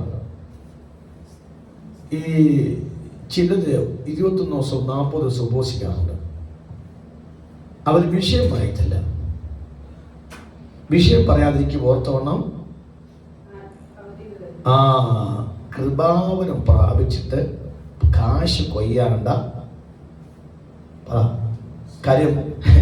ഈ വിദേശങ്ങളിൽ പോകുമ്പോഴാണ് ഈ കൃപാവനമുള്ള ദേവദാസന്മാർക്ക് നിലം തൊടാത്ത ശുശ്രൂഷരായിരിക്കുമ്പോൾ അല്ലാത്ത വ്യക്തിക്ക് അത്ര വലിയ ശുശ്രൂഷ ഉണ്ടാകത്തില്ല. അപ്പൊ അവർ നിന്നിട്ട് പറയും, എന്റെ പാസ്റ്റർ, നിങ്ങളെ പോലത്തെ പാസ്റ്റർമാർക്ക് ഡിമാൻഡ്, ഞങ്ങളെ പോലത്തെ പാസ്റ്റർമാർക്ക്. അപ്പോൾ അവര് നേരെ നാട്ടിൽ വരും. എന്നിട്ട് 21 ദിവസം 40 ദിവസം എന്തിനു വേണ്ടി? അടുത്ത ട്രിപ്പിന് പോകാൻ തക്കവണ്ണമുള്ള അങ്ങനെ കൊടുക്കുന്നതാണ് കൃപാവനം. അങ്ങനെ കൊടുക്കുന്നതല്ല കൃപാവനം. പൈസയ്ക്ക് വേണ്ടി കൊടുക്കുന്നതല്ല, സമ്പത്തുണ്ടാക്കാൻ തക്കവണ്ണം വാങ്ങുന്ന സാധനമല്ല കൃപാവനം. സഭയുടെ വ്യക്തികളുടെ ആത്മീയ വർധനവിന് വേണ്ടി കൊടുക്കുന്ന സാധനമാണ്. എന്നൊന്നിന്റെ ആവർത്തിക്ക് ആ ഭാഗത്തിനകത്ത് ഒരു കൃപാവനം ദൈവം കൊടുക്കുന്നുവെങ്കിൽ സകലവും പൊതുവക, സകലവും ആത്മീയവർദ്ധനവ, സകലവും ദൈവ മഹത്വമാണ്. അല്ലാതെ പണപ്പെരുപ്പ് ഉണ്ടാക്കാത്തക്കവണ്ണ റൂട്ടല്ല ഈ കൃപാവനമാക്കുവാക്ക്. ഇവിടെ നോക്കൂ, നിങ്ങളോട് എനിക്ക് ആത്മീയർ എന്ന പോലെ അല്ല, ജനീകന്മാര് സംസാരിപ്പാനാണ് തോന്നുന്നത്. എന്റെ ഹൃദയത്തിൽ നിന്നുകൊണ്ട് ദൈവമക്കളുടെ ബഹുമാനത്തോടെ ഞാൻ പറയാം, ഈ ദൂത് 2ാം പ്രാവശ്യമായിട്ട് നമുക്ക് വീണ്ടും ആവർത്തിച്ച് കേൾക്കാൻ അനുവദിക്കാത്ത നിലയിൽ ഒറ്റ പ്രാവശ്യമേ കേൾക്കാവൂ. ആ ഒറ്റ പ്രാവശ്യത്തിൽ നമ്മൾ ആത്മീയരായി മാറുകയാണ്. Praise the Lord. ആ ഒറ്റ മെസ്സേജിനകത്ത് നമ്മൾ ആത്മീയരായി മാറുകയാണ്. നിങ്ങൾ ഒരു കാര്യം ഓർത്തോണം, ഈ ആത്മീയ സാധനരെയും വിവേചിക്കുന്നു. അടുത്ത വാക്ക്, താൻ ആരാലും വിവേചിക്കപ്പെടുന്നില്ല. നമ്മെ ആരെങ്കിലും വിവേചിക്കുന്നുവെങ്കിൽ, ആ വിവേചിച്ച ശേഷം നമ്മളെ കുറ്റം കണ്ടുപിടിക്കുന്നുവെങ്കിൽ അർത്ഥം I am not a spiritual man, ഞാൻ ആരല്ല, ആത്മീകരല്ല. ഞാൻ നെഞ്ചത്ത് കൈവച്ചു ദൈവമക്കൾ പറഞ്ഞു, നമ്മളെ വിശ്വാസികളെ ആരും വിവേചിക്കാൻ വരരുത്. ഞാൻ ശുശ്രൂഷിക്കാൻ ഇടങ്ങളിലെല്ലാം അല്പം ആത്മനിയോഗത്താൽ മുഖം നോക്കാതെ ശുശ്രൂഷിക്കുന്ന ക്യാരക്ടർ. അതുകൊണ്ട് ആ വിശ്വാസിക്ക് ഒരു ചിന്തയുണ്ട്, ഞാൻ ഈ പാസ സഭയിൽ പോയിട്ടൊന്ന് വിവേചിക്കാൻ പറഞ്ഞു കഴിഞ്ഞാൽ അവര് തോറ്റ് തുന്നം പണി പോണം. അതുകൊണ്ട് ഞാൻ ഇത്രയും പറയാം. സ്വത്രം കഴിക്കാൻ പുള്ളി പറയും, ഈ പുള്ളി അവിടെ വന്ന് ഞങ്ങളുടെ സഭയിൽ മൊത്തം അലക്കിയിട്ട് ഇവിടെ വന്ന് ഞങ്ങൾ നോക്കിയപ്പോൾ എല്ലാം കുരുത്തം കെട്ട ഒരാളെന്ന് പറയരുത്. അതുകൊണ്ടാണ് ഞാൻ അല്പം കട്ടിയുടെ ഈ വാസപ്രാർത്ഥന വാക്ക്, അവൻ നമ്മെ ആരും വിവേചിക്കരുത്. അങ്ങനെയെങ്കിൽ നമ്മെ വിവേചിക്കാതെ വണ്ണം നാം തികഞ്ഞ ആത്മീയരായി മാറത്തക്കവണ്ണം നമ്മളിലേക്ക് ഒരു അഭിഷേകം പകർന്ന കാര്യമൊന്നും അടിച്ച് ആത്മാവിശ്വാസം ചെയ്യാമോ? ആത്മാവിശ്വസിക്കാം, ആത്മാവിശ്വസിക്കാം, ആത്മാവിശ്വാസം ചെയ്യാം. ഹല്ലേലൂയ. 5ന്റെ 1ാമത്തെ വാക്യം നമുക്ക് പെട്ടെന്ന് വായിച്ചു. നിങ്ങളുടെ ഇടയിൽ ദുർനടപ്പുണ്ടെന്ന് കേൾക്കുന്നു. ഒരു മിനിറ്റ്, 4ാമത്തെ വാക്യം മറക്കരുത്. ബേസിക് 1-4 മറക്കരുത്. 1-4 നിങ്ങളെ ഓർക്കുമ്പോഴൊക്കെ എനിക്ക് ഭയങ്കര സ്തോത്രം വരികയാണ്. പക്ഷേ 5:1 വായിക്കുന്നപ്പോൾ സ്തോത്രമാണോ പറയാൻ തോന്നുന്നത്? ഇവിടെ തന്നെ ഞാൻ ചാടിപ്പോയല്ലോ എന്നൊരു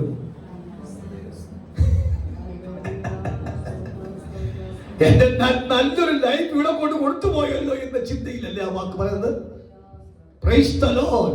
ദൈവസഭ ഇന്ന് രാത്രിയിൽ വളരെ ഗൗരവത്തോടെ അത് ഒതുക്കണം. നമുക്ക് ഈ ദൂതിന്റെ ആവശ്യം ഇവിടെ ഇല്ലെങ്കിൽ പോലും ഒരു അവയർനെസ് ആയിട്ട് ആ ദൂത് അഡ്വാൻസ് കിടക്കട്ടെ.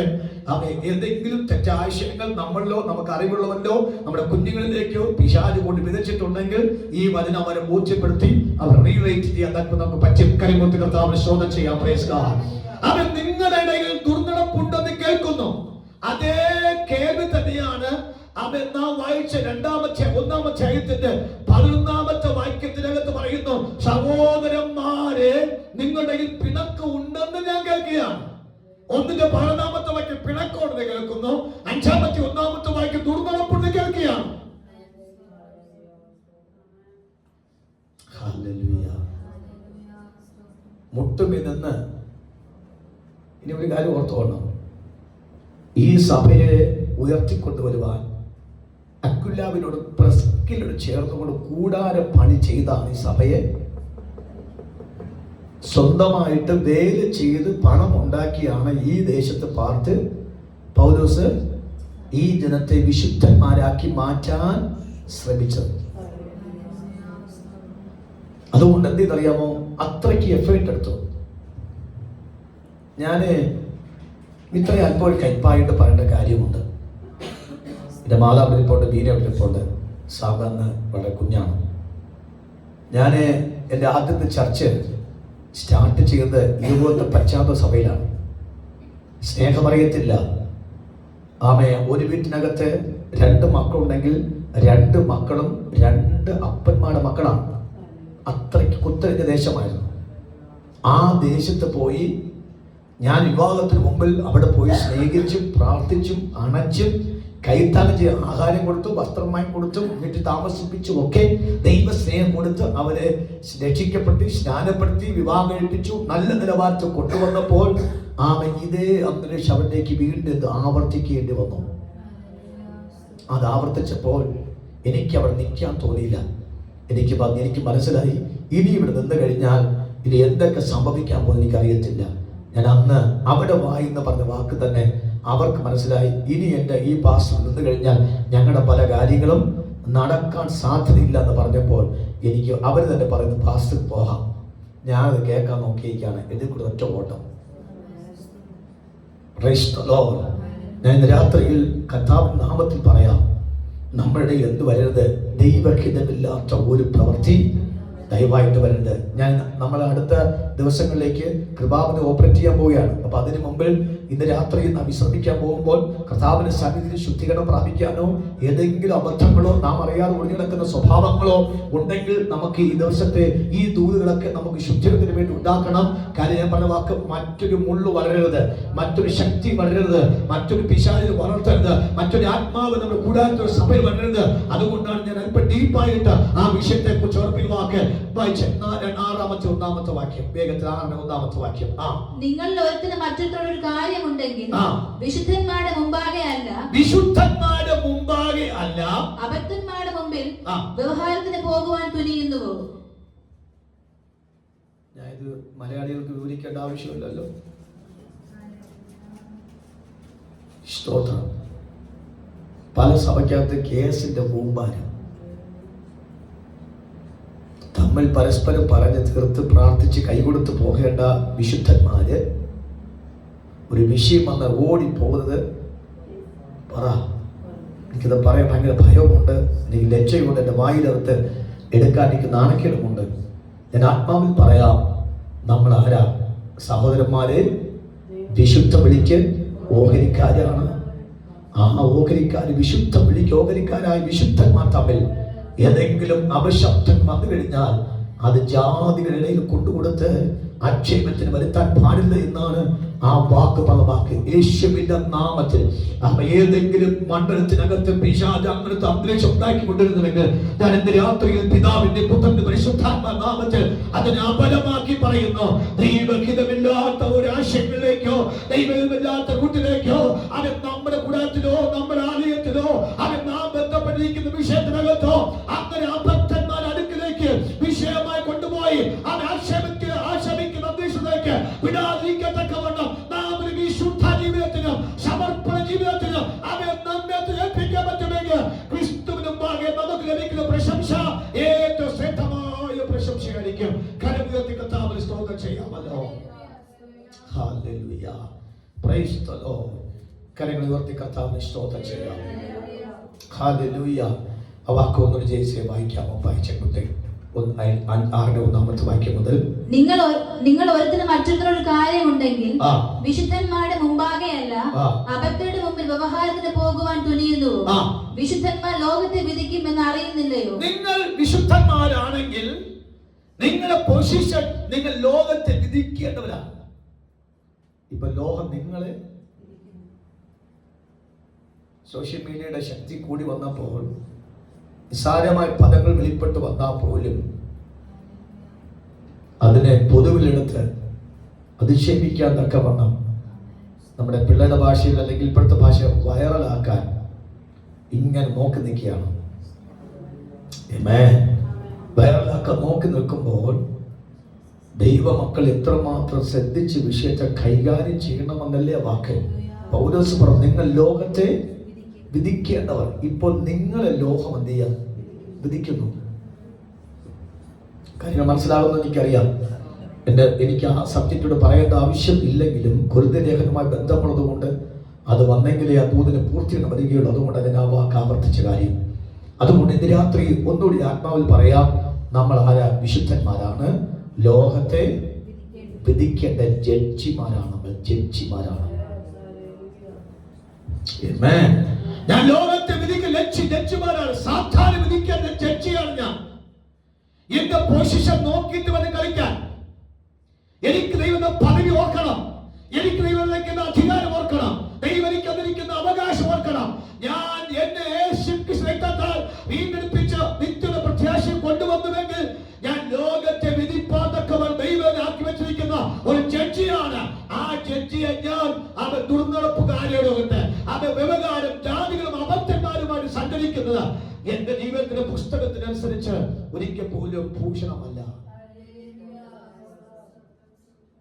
Hallelujah, hallelujah. എത്രവർക്ക് ആ ദൂതന്റെ ലെവൽ നിന്നൊക്കെ മനസ്സിലായി എനിക്ക് അറിയത്തില്ല. മനസ്സിലായെങ്കിൽ സ്വന്തം ചെയ്താട്ടെ. എനിക്ക് ആ റൂട്ട് ക്ലിയറായി മനസ്സിലാവുന്നുണ്ട്. ഒരു കാര്യം പറയാം. എൻ്റെ സാമൂഹ്യ ഇപ്പോൾ ഞാൻ അവൻ്റെ ഡാഡി എന്ന് മാത്രമല്ല, അവൻ്റെ പാസ്റ്റ് കൂടെയാണ് ഞാൻ. ആണോ? സ്തോത്രം. എൻ്റെ കുഞ്ഞുങ്ങൾ, എൻ്റെ കുടുംബം കഴിഞ്ഞ് ഏറ്റവും കൂടുതൽ എൻ്റെ മെസ്സേജ് കേട്ടത് ചിത്ര സിസ്റ്ററാണ് ഇവിടെ ഇപ്പോഴുണ്ടായിരുന്നു വെച്ചാൽ. വാസ്തവത്തിൽ ഞാൻ നിങ്ങളുടെ പാസ്റ്ററായിരിക്കുന്ന കാലം അത്രയും എൻ്റെ പാസ്റ്റർ എന്ന് നിങ്ങൾ എന്നെക്കുറിച്ച് പറയണമെങ്കിൽ എൻ്റെ ഒരു സ്വഭാവം, എൻ്റെ ഒരു ഒറ്റ പ്രസംഗം കൊണ്ട് ഒരിക്കലും പറയാൻ പറ്റില്ല. എൻ്റെ പാസ്റ്റർ എന്ന് പറയണമെങ്കിൽ സകല മേഖല നിങ്ങൾ എന്നെക്കുറിച്ച് മനസ്സിലാക്കിയ ശേഷം മാത്രമേ നിങ്ങൾക്ക് ആ ഹൃദയത്തിനകത്ത് എനിക്കൊരു സ്ഥാനം തരികയുള്ളൂ. തന്നെങ്കിൽ പറയത്തുന്നത് എൻ്റെ പാസ്റ്ററാണെന്ന്.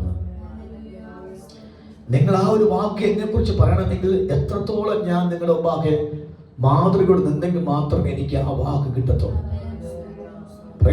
ഇപ്പൊ ഞാൻ പറഞ്ഞു, എൻ്റെ മുസാമുണ്ടിപ്പുണ്ട്.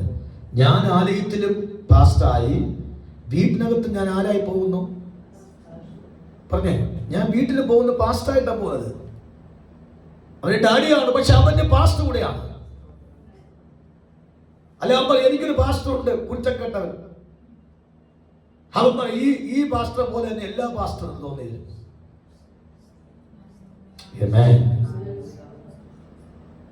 അതുപോലെ തന്നെ വീട്ടിനകത്തും നമ്മൾ ഓരോരുത്തരും, നമ്മുടെ വീട്ടിനകത്ത് അമ്മയായിരിക്കാം, ഭാര്യയായിരിക്കാം, മകളായിരിക്കാം, മകനായിരിക്കാം. പക്ഷേ അവർ നോക്കുന്നത് പ്രാർത്ഥനക്കാരിയെന്നോ പ്രാർത്ഥനക്കാരനെന്നോ എന്തെങ്കിലും പറ, ആത്മീയരെന്നോ പെന്തിക്കോസുകാരിയെന്നോ കൃപാവരമെന്നോ ഒക്കെ ആയിരിക്കും പറഞ്ഞത്. നമ്മൾ ഭാര്യയായിരിക്കാം, അമ്മയായിരിക്കാം, സഹോദരിയായിരിക്കാം, മോളായിരിക്കാം, മോനായിരിക്കാം, ആരായിരിക്കാം. പക്ഷെ വീട്ടിനകത്ത് നമ്മൾ അവർ കാണുന്നത് തലയും കൂട്ടാൻ വിട്ട് ആടി പ്രാർത്ഥിക്കുന്ന ഒരു പെന്തിക്കോസുകാരി, പ്രാർത്ഥനക്കാരി, അല്ലെങ്കിൽ പ്രസംഗിക്കുന്നത് പാസ്റ്റർ എന്നൊക്കെ പറയുമ്പോൾ അർത്ഥം എന്ന് പറയുന്ന കാര്യം അവർക്ക് ആദ്യം പറഞ്ഞ അതായിരിക്കും പറഞ്ഞ വാക്ക്. അവിടെയാണ് നമ്മുടെ ലെവല് മാറേണ്ടത്. മനസ്സിലാകുന്ന ഒരു സ്തോത്രം ചെയ്യാം. എന്തോ മനസ്സിലായി ഞാൻ പറയാൻ കാര്യം. Praise the Lord. സ്തോത്രം. അങ്ങനെ വിശുദ്ധീകരണം. ഇപ്പോ ഒരു കൃപാവരം ഓപ്പറേറ്റ് ചെയ്തു, ഒരു പ്രവചിച്ചു, അല്ലെങ്കിൽ വ്യാഖ്യാനിച്ചു, അല്ലെങ്കിൽ അന്യഭാഷ പറഞ്ഞു, ഏതെങ്കിലുമൊക്കെ 9 വരത്തിൽ ഏതെങ്കിലുമൊക്കെ നമ്മളത് ചെയ്തു. ആ ശുശ്രൂഷ ജനം അനുഭവിക്കണമെങ്കിൽ ആദ്യ ശുശ്രൂഷയല്ല അവർ അനുഭവിക്കുന്നത്, അവർ എന്നെ അനുഭവിക്കും, അല്ലെങ്കിൽ പറയുന്നത് അനുഭവിക്കും. ശരിയാണോ അല്ലയോ? ആണോ? പറയും. അതുകൊണ്ടാണ് പൗലോസ് വാക്കാണ്, വേഗത്തിൽ നിങ്ങളുടെ തലമേൽ ആര് കൈവയ്ക്കാൻ നിങ്ങളോട് തലവെച്ച്. കാര്യം അത് ഏത് ആത്മാവെന്ന കാര്യം അറിയത്തില്ല. Praise the Lord. അവർ ഏത് ആത്മാവിലാലും അത് ചെയ്യാം. പക്ഷെ ദൈവാത്മാവിലാണ് ചെയ്തുവെങ്കിൽ അവന് വ്യാപരിക്കുന്ന ആത്മ വിശുദ്ധന്മാരുടെ ആത്മാവെന്നാണ്. വിശുദ്ധാത്മാവാണ്. ആ വിശുദ്ധാത്മാവാണെങ്കിൽ അതുകൊണ്ട് പിന്മേരിയാണ്ട് തലയിൽ കയറി കൊണ്ട് വിളിച്ചാണ് സ്വത്ര. എല്ലാവരും തല വെച്ച് സ്വത്ര. ആരൊക്കെ എന്ന കാര്യം ഓർത്തിട്ട് വേണം കൊണ്ട് തലയെ എല്ലാവരും കാര്യം. ഞാൻ എല്ലാവരും പടവാക്കാം. ഒരു നമ്മൾ ഗസ്റ്റ് പാസ്റ്റോ അല്ലെങ്കിൽ നമുക്ക് പെട്ടെന്ന് പാസ് വരും, അല്ലെങ്കിൽ നമ്മൾ വേറെ ശിശുവിലേക്ക് പോകുന്നു, ആരാധന വെക്കുന്നു, നമ്മൾ കൊള്ളാം കേട്ടോ, നല്ല തീ പൊന്നിക്കുന്നു. തൊടിക്കോട് തീ അമ്മച്ചി ഉണ്ടായ സ്വത്ര. ആ അമ്മച്ചി പോയി ഇവിടെ തൊടിക്കോട് തീ ഇല്ലാത്തതുകൊണ്ട് വേറെ തീയോടടുത്ത് അവിടെ പോയപ്പോൾ തീ എന്ത് ചെയ്തു? അവരടച്ചു കൊടുത്തു. ഇപ്പൊ അമ്മച്ചി എവിടെ നിന്നാണ് കൊണ്ടോ ഇല്ലെന്ന് ദൈവത്തിന് അറിയാം. സ്വത്ര. ഞാൻ പറഞ്ഞ അർത്ഥം, തീ എല്ലായിടത്തും ഏറ്റവും വലിയ വിഷയം നമ്മുടെ വ്യക്തി ജീവിതമാണ് ഏറ്റവും വലിയ വിഷയമായിരിക്കുന്നത്. ഓക്കെ, കരമുണ്ട് കർത്താവിന് സ്തോത്രം ചെയ്യാം. ഓക്കെ, ഞാൻ ആ ഭാഗത്തിന്റെ അടുത്ത ലെവലിലേക്ക് വരാം. സ്തോത്ര. അപ്പൊ 23-ാമത്തെ വാക്യം വായിച്ചിടാമോ? ഞാൻ നിങ്ങളോ ക്രിസ്തുവിനുള്ളവർ. പൗലോസിന്റെ ഏറ്റവും വലിയ ഡിക്ലറേഷൻ ആണ്. ഞാൻ നേരത്തെ ഒരു വാക്ക് പറഞ്ഞു, ക്രൂശിക്കപ്പെട്ട യേശു ക്രിസ്തുവിനെ അല്ലാതെ മറ്റൊന്നിനെ കുറിച്ച് എനിക്ക് അറിയേണ്ട ആഗ്രഹമില്ല. ഇതിന് പൗലോസ് കൊടുക്കുന്ന വാക്കാണ്, നിങ്ങളോ ക്രിസ്തുവിനുള്ളവർ. അപ്പൊ നിങ്ങള് ക്രിസ്തുവിനുള്ളവർ എന്ന വാക്ക് അതിനകത്ത് വിശുദ്ധ ജീവിതമുണ്ട്, മാതൃക ജീവിതമുണ്ട്, ആത്മീയ എന്ന പദവിയുണ്ട്, കൃപാവരം അതിനകത്തുണ്ട്, സകല ശുശ്രൂഷകളും ആ വാക്കിനകത്തുണ്ട്. സ്വത്ര. ഏതാ? നിങ്ങളോ ക്രിസ്തുവിനുള്ളവർ. ഈ അറിവ് പൗലോസിനുണ്ട്, ഈ അറിവ് അവർക്കില്ല. മനസ്സിലാവുന്നു? ഈ അറിവ് ആർക്കുണ്ട്? അവരെ കുറിച്ച് പൗലോസിനുണ്ട്. പക്ഷെ അവർക്ക് അറിവില്ലാതെ പോയി. ഈ ദുർനടപ്പും ഈ നുണയും ഈ കൊതിയും ഈ പ്രശ്നങ്ങളും ഈ ഭിന്നതയും ഒക്കെ ഉണ്ടാക്കിയ കാരണം ഈ ഒരു അറിവ് മാറുമ്പോഴാണ്. ഇത് നേരത്തെ മനസ്സിലാക്കണം. നമ്മൾ കൃപാവരത്തിന്റെ ശുശ്രൂഷയിലേക്കോ കൃപാവരം പ്രാപിക്കുക അന്തരീക്ഷത്തിലോ പോകുന്നതിന് ആദ്യത്തെ പടിയാണ്, ഞാൻ ക്രിസ്തുവിനുള്ളവനാണ്. എന്നിൽ കൂടെ ക്രിസ്തു മഹത്വപ്പെടുന്ന, എന്നെ കൂടെ ദൈവനാമം ഉയർത്തപ്പെടുന്ന, എന്നെ കൂടെ ക്രിസ്തുവിന്റെ അഭിഷേകം ഒഴുകണം. ഞാൻ അതിൽ മീഡിയേറ്ററാണ്, ഞാൻ റെപ്രസെന്റേറ്റീവാണ്. ആ ഒരു അറിവ് എനിക്കകത്തുണ്ടെങ്കിൽ എന്നെ വ്യാപരിക്കുന്ന ശുശ്രൂഷ മറ്റുള്ളവരെ ആത്മീയ വർദ്ധനവിന് അവ കാരണമായി മാറുമെങ്കിൽ കരമടിച്ച് രാത്രി പറയാമോ, ആ ഒരു ശുശ്രൂഷ ക്രിസ്തുവിനുള്ളവനാണ് ഞാൻ, ക്രിസ്തുവിനുള്ളവനെ വെച്ചാൽ ഞാൻ എന്നൊരു അറിവും ആ ഒരു കാഴ്ചപ്പാട് എന്റെ അകത്തുള്ള കാലമത്രയും അത് എനിക്ക് ഏത് ശുശ്രൂഷയും ഏത് സമയത്ത് ഏതിന്റെ മുമ്പിലും അത് ചെയ്യേണ്ട പ്രാഗൽഭ്യമുണ്ട്.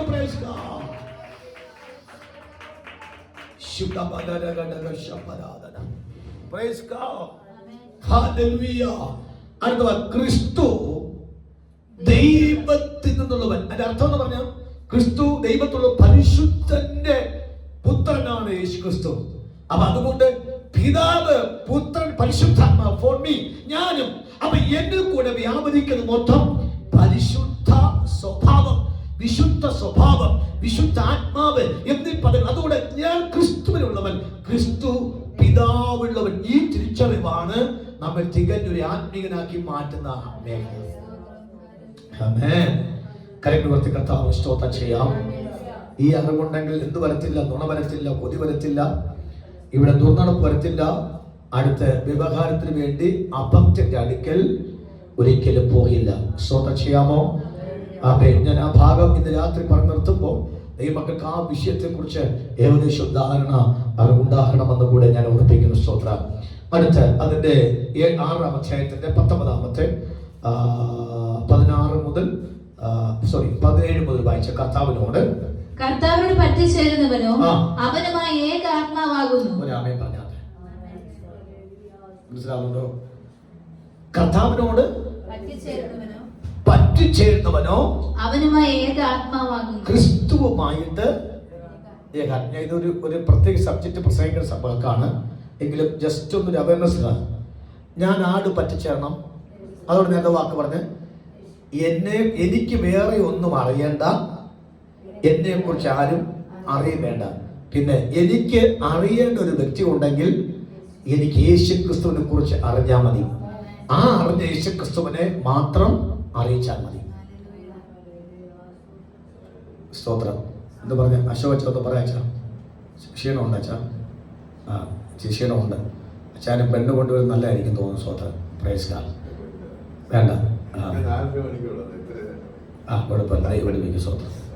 ഏതോ വാക്ക് ഒന്നും പറഞ്ഞേ. എനിക്ക് വേറെ ആരെയും കുറിച്ച് അറിയേണ്ട ആവശ്യമില്ല, എന്നെ കുറിച്ച് ആരെയും അറിയിക്കേണ്ട ആവശ്യമില്ല. എനിക്ക് ഒന്ന് അറിഞ്ഞാൽ മതി, യേശു ക്രിസ്തുവിനെ കുറിച്ച് അറിഞ്ഞാൽ മതി. എനിക്ക് ഒരു ചിന്തയുള്ളൂ, യേശു ക്രിസ്തുവിനെ കുറിച്ച് പറയുക. അതാണ് വാക്ക്. ഞാൻ ആട് പറ്റിയിരിക്കുന്നു, ഞാൻ കർത്താവിനോട് പറ്റിയിരിക്കുന്നത് കൊണ്ട് അവനുമായി ക്രിസ്തുവുമായി. നിങ്ങൾ പറ, ഇവിടെയല്ലേ കൃപാവനത്തിന്റെ ഒന്നാമത്തെ ആരം കുറിക്കുന്നത്? സ്തോത്ര. ഒരു വ്യക്തി ശുശ്രൂഷ പ്രാപിക്കുന്നുവെങ്കിൽ, ഒരു വ്യക്തി അഭിഷേകത്തിൽ പ്രാപിക്കുന്നുവെങ്കിൽ പരിശുദ്ധാത്മാവല്ല ആദ്യം വരുന്നത്. ആദ്യം വരുന്നത് ക്രിസ്തുവിനെ വരുത്തുക, ക്രിസ്തുവിനോട് ഏക ശരീരമാകി, ക്രിസ്തുവിനെ ഏകാത്മാവാകുക. നിങ്ങൾക്ക് സന്തോഷം കുറഞ്ഞോ? സന്തോഷം കുറഞ്ഞില്ലെങ്കിൽ സ്വത്ത് ഉറക്കെ പറഞ്ഞേ. Praise the Lord. ഞാൻ ക്രിസ്തുവുമായിട്ട് ഏകാത്മാവിലായിരിക്കുന്നു. കാര്യം ഞാൻ പറ്റിയിരിക്കുന്നത് ആരോടാ? ക്രിസ്തുവിനോടാണ്. ക്രിസ്തുവിനെ പറ്റിയിരിക്കുന്ന കാലം മാത്രമേ അവനുമായിട്ട് ഏകാത്മാവിലായി. ക്രിസ്തുവുമായിട്ട് ഏകാത്മാവ് നിൽക്കുന്ന വ്യക്തിക്ക് വേറൊരു ആത്മാവിന് അവിടെ സ്ഥാനമുണ്ടോ? ഇല്ല. സ്വത്രം. കരിമൻ സാറിന് ക്രിസ്തുവുമായിട്ട് പറ്റിയിരിക്കുന്ന വ്യക്തിക്ക് വേറൊരു ആത്മാവ് വരത്തില്ല. ഈ വേറൊരു ആത്മ വരാതിരിക്കാനാണ് ക്രിസ്തുവിനോട് പറ്റിയിരിക്കണം. അത് ഉപദേശം ആവർത്തിച്ച് പറയാൻ കാര്യം വേറൊരു ആത്മ വരാതിരിക്കാൻ കഴിയാണ്. ഓക്കെ, അടുത്ത വാക്ക് വായിച്ചു. ദുർനടപ്പ് വിട്ട് ഓടുവിൻ. മനുഷ്യൻ ചെയ്യുന്ന ഏത് പാപവും ശരീരത്തിന് പുറത്താകുന്നു. ദുർനടപ്പുകാരന് സ്വന്തം ശരീരത്തിന് വിരോധമായി പാപം ചെയ്യുന്നു. ദൈവത്തിന് ദാനമായി നിങ്ങൾ ഇരിക്കുന്ന പരിശുദ്ധാത്മാവിന്റെ മന്ദിരമാകുന്നു നിങ്ങളുടെ ശരീരമെന്നും. ഒരു മിനിറ്റ്, വാക്കോർത്തോണം. ദൈവത്തിന്റെ ദാനമായി നിങ്ങൾ ഇരിക്കുന്ന പരിശുദ്ധാത്മാവിന്റെ. അപ്പൊ ഞാൻ ആര് വഹിക്കുന്ന ശരീരമാണ്? രണ്ട് ദൂത് അവിടെ ഉണ്ട്. ഒന്ന്, ക്രിസ്തുവിനോട് പറ്റിയിരിക്കുന്ന വ്യക്തി. രണ്ട്, എന്റെ ശരീരം. ഈ ക്രിസ്റ്റഫർ എന്ന വാക്കിന്റെ അർത്ഥം ക്രൈസ്റ്റ് ബിഹേർ എന്നാണ്. ക്രിസ്തുവിനെ വഹിക്കുന്ന വാക്കിന്റെ അർത്ഥം. യേശുവിന്റെ പേര് അർത്ഥം പറ. ഗ്ലോറി പറഞ്ഞാൽ മതി, പിന്നെ പറഞ്ഞാലും മതി. സ്വത്രം. ക്രിസ്തു വഹിക്കുക. ഈ ക്രിസ്തുവിനെ വഹിക്കുന്ന പോലെ ആ വാക്കിൽ ദൈവത്തിന്റെ പരിശുദ്ധാത്മാവിനെ വഹിക്കുന്ന മന്ദിരമാണ് ഞാൻ. നമ്മളോട് തന്നെ ചോദിക്കുന്ന ചോദ്യമാണ്, അങ്ങനെയെങ്കിൽ വേറൊരു ആത്മാവിലേക്ക് വരികയില്ല, വരുത്തത്തുമില്ല. അത് വരാനായി വരണ്ടേ? അപ്പൊ ഇതിനകത്ത് അടുത്തൊരു അവയർനെസ്, എന്റെ ശരീരം എന്ത് വഹിക്കുന്നു? പറഞ്ഞേ, നിങ്ങൾ പറ. അങ്ങനെയെങ്കിൽ നമ്മൾ മൂവിങ് ടെമ്പിൾ എന്നാണ്. 3:16 ഓർമ്മയുണ്ടോ? 3:16 വായിക്കച്ച. എന്തായാലും വായിച്ച ഉറക്കെ വായിക്കച്ച. ഉറക്കെ വായിക്ക. നിങ്ങൾ അങ്ങനെയല്ലേ? വസിക്കുന്നു എന്നും തിരിച്ചിടാം. ഞാൻ ദൈവത്തിന്റെ മന്ദിരമെന്നും എന്നിൽ ദൈവത്തിന്റെ ആത്മാവ് വസിക്കുന്നുവെന്നും ഞാൻ അറിയുന്നു. പിടികിട്ടിയോ? ഏകദേശം മനസ്സിലായോ? ഞാൻ ദൈവത്തിന്റെ മന്ദിരമാണ്, ദൈവത്തിന്റെ ആത്മ എന്നിൽ വസിക്കുന്നുവെന്ന് ഞാൻ അറിയുന്നു. അതുകൊണ്ട് ഈ മന്ദിരത്തെ നശിപ്പിക്കാൻ തക്കവണ്ണം ഞാൻ ഒരു കുരുത്തങ്ങളും ചെയ്യത്തില്ല. ഞാൻ എപ്പോഴും എന്നെ സൂക്ഷിക്കും. Praise the Lord. ഉപവാസ പ്രാർത്ഥനയാണ്. ശുദ്ധീകരണം ഏറ്റവും അത്യാവശ്യമായ സമയങ്ങളാണ് ഇപ്പോൾ. അതുകൊണ്ട് നാം വീട്ടിൽ പോകുമ്പോഴും വീട്ടിലിരിക്കുന്നവരോടും ശ്രദ്ധിക്കുന്ന വാക്കാണ്, നമ്മളെ മന്ദിരത്തെ നശിപ്പിക്കാൻ തക്ക സാധ്യതകൾ പിശാച് കൊണ്ടിടുമ്പോൾ അതിൽ നിന്ന് ഒഴിഞ്ഞിരുന്നു കഴിഞ്ഞാൽ ഈ ദിവസങ്ങൾ കൃപാവരത്തോടെ ചാടി എണ്ണിക്കാൻ ഒരു കഴുകനെ പോലെ പുതിയ ചിറക് പ്രാപിച്ച് പറക്കത്തക്കവർ നിലയിൽ ദൈവജനം സന്തോഷിക്കും. കരമുദയത്തെ സ്തോത്രം ചെയ്യാം. ദൈവത്തിന്റെ ആത്മാവ്, നിങ്ങൾ ദൈവത്തിന്റെ മന്ദിരമാണ്. ദൈവത്തിന്റെ ആത്മാവ് വർഷിക്കുന്നുവെന്ന് നിങ്ങൾ അറിയുന്നുവോ? ആ ഒരു അറിവാണ് എന്റെ ജീവിതത്തിൽ മേൽ വിശുദ്ധനാക്കി മാറ്റുന്നത്. പല വിഷയത്തിൽ ഒഴിഞ്ഞു മാറുന്നത്, പല വിഷയമായി ഇങ്ങോട്ടാകുന്നത്, പല വിഷയത്തിൽ മാറി നിൽക്കാതൊക്കെ ആത്മാ പ്രബോധിപ്പിക്കുന്നത്. ഞാൻ ആരാണെന്ന് അറിവ് എന്റെ അകത്തിലേക്ക് കാലമത്രയോ മറ്റൊന്നിലേക്ക് എന്റെ സമയം ചെലവഴിക്കാൻ ഞാനില്ല. Amen. Praise God. കരമൊന്ന് ഉയർത്തി സ്തോത്രം ചെയ്യാമോ? ആത്മാവിൽ എത്ര പേർക്ക് ബോധ്യമുണ്ട്? രാമേ പറയാമോ? നിങ്ങളാകുന്നതിന്റെ ഗൗരവം മനസ്സിലാക്കുന്നുവെന്ന് ഞാൻ ഓർക്കുന്നു. അങ്ങനെയെങ്കിൽ ദൈവത്തിന്റെ ദാനമായി നിങ്ങൾ ഇരിക്കുന്ന പരിശുദ്ധാത്മാവിന്റെ മന്ദിരമാകുന്നു നിങ്ങളുടെ ശരീരം എന്നും. അടുത്ത വാക്യം, നിങ്ങളെ വിലയ്ക്ക് വാങ്ങിയിരിക്കുകയാൽ നിങ്ങൾ ദാതാക്കൾക്കുള്ളവരല്ല എന്ന് നിങ്ങൾ പറയുന്നു. ആരല്ല? മൂന്നാമത്തെ അവർനെസ്, ഞാൻ ആരല്ല, എനിക്കുള്ളവരല്ല. പിന്നെ ഞാൻ ആര് വകയാ? ക്രിസ്തുവിന്റെ വകയാണ്. പിന്നെന്തിനാണ് നമ്മള് ഈ കെട്ടടിഞ്ഞ കുതിര ഓടുന്ന കാര്യം? നമുക്കൊരു ബന്ധനമുണ്ട്. ഏത് ബന്ധനം? സ്നേഹച്ചങ്ങലയാൽ നമ്മൾ ബന്ധിച്ചിരിക്കുന്നു. ക്രിസ്തുവിനെ സ്നേഹച്ചങ്ങലയെ ബന്ധിച്ചിരിക്കുന്നു. അതുകൊണ്ട് പറയും, ഞാൻ ആരല്ല, എനിക്ക് വേണ്ടി ജീവിക്കാൻ പറ്റില്ല. അതുകൊണ്ടാണ് തിയേറ്ററിൽ പോകാത്ത കാര്യം. പറ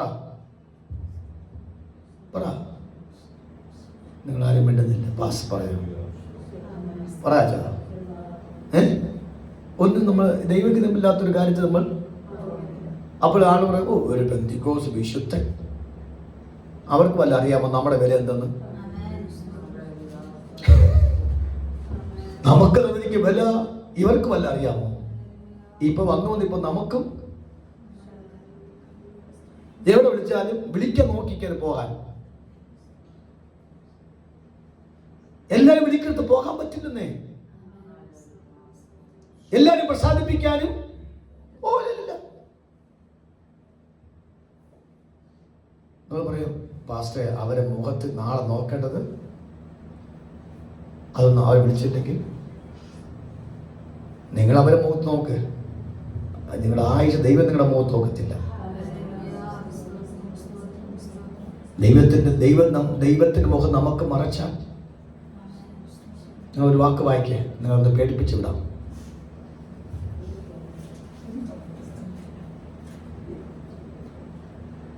അങ്ങനെയല്ലേ പഠിക്കാൻ പറ്റൂ?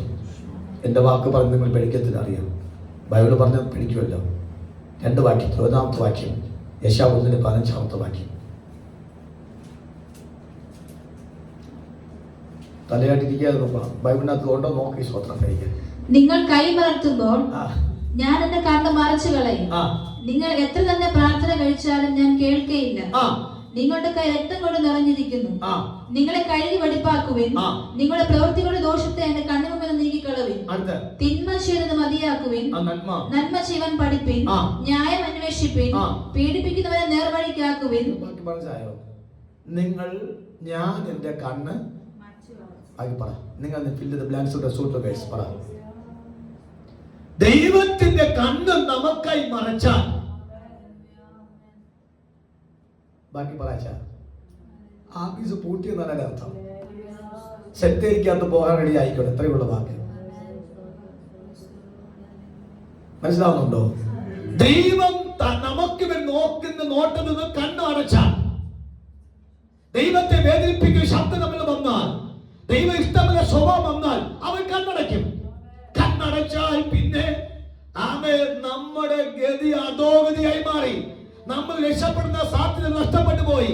ഞാൻ വേദനയോട് ഭയത്തോട് രാവിലെ രാത്രി പറയട്ടെ, അതെ, നമ്മുടെ ദൈവത്തിന്റെ ദൃഷ്ടി നമ്മൾ മാറാതിരിക്കത്തക്കവണ്ണം അത് നാം ദൈവഹിതമനുസരിച്ച് ഞാൻ ആരെന്നുള്ള അറിവ് എന്റെ അകത്ത് ഫലിക്കുന്നുവെങ്കിൽ ആ ചിന്തയായിരിക്കും ഞാൻ ക്രിസ്തുവിനോടുകൂടെ ഏകശരീരമായി മാറി ക്രിസ്തുവിന്റെ ആത്മാവ് എന്ന് വസിക്കുന്ന അറിവ്. അതുകൊണ്ട് ഞാൻ താങ്കുള്ളവരല്ല, ദൈവത്തെ വിലക്കി വാങ്ങിയിരിക്കുന്ന അറിവ് എന്റെ അകത്തുണ്ടെങ്കിൽ ഒരു കാരണവശാലും ദൈവത്തിന് മുഖം മറയ്ക്കില്ല. അതിന് പകരം തന്റെ ദൃഷ്ടി വെച്ച് ആലോചന പറഞ്ഞ്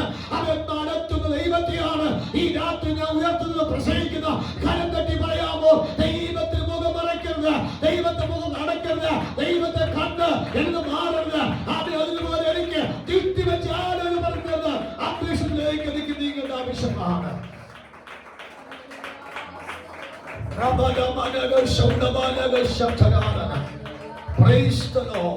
അപ്പൊ അതേ ആശയം തന്നെയാണ് 7-ന്റെ 23-ാമത്തെ വാക്യം. എനിക്ക് ഇങ്ങനെ ദൂതിറങ്ങി വരികയാണ്. 23. എന്നാൽ 1000 വെള്ളിക്കാശ് വിലയുള്ള 1 Corinthians 7-ന്റെ 23 ഞാൻ വായിച്ചത്. അന്നാള് കൊണ്ട് ഞാൻ പറഞ്ഞില്ല. സ്വത്രം നിങ്ങളെ വിലയ്ക്ക് വാങ്ങിയിരിക്കുന്നു. മതി, നിങ്ങൾ എന്ത് ചെയ്യാ?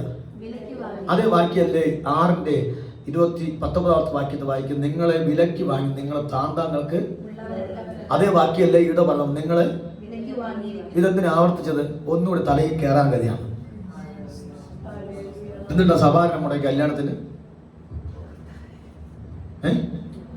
പറ ഭരണം ഒഴിച്ച് വേറൊരു കാര്യത്തിൽ പോകാൻ തക്കുന്ന ബൈബിൾ എന്ത് ചെയ്യുന്നില്ല, അനുവാദം തരുന്നില്ല. ഞാൻ കർത്താവിന് വേണ്ടിയുള്ളതെങ്കിൽ കർത്താവ് ദിവസത്തിന് വേണ്ടി ഞാൻ വ്യാപന സമ്മേളനത്തിൽ ഞാൻ പങ്കാളി. അത് ദൈവത്തെ പ്രസാദിപ്പിച്ചിട്ടുള്ള കാര്യം മതി, ബാക്കി എന്ത് അത് അറിവുണ്ടാകണം. എന്നെ എന്ത് വിലക്ക് ശരിയല്ല. അതിന്റെ ആഴം മനസ്സിലാവുന്നുണ്ടോ? അപ്പൊ അവൻ പെർമിഷൻ ഉണ്ടെങ്കിൽ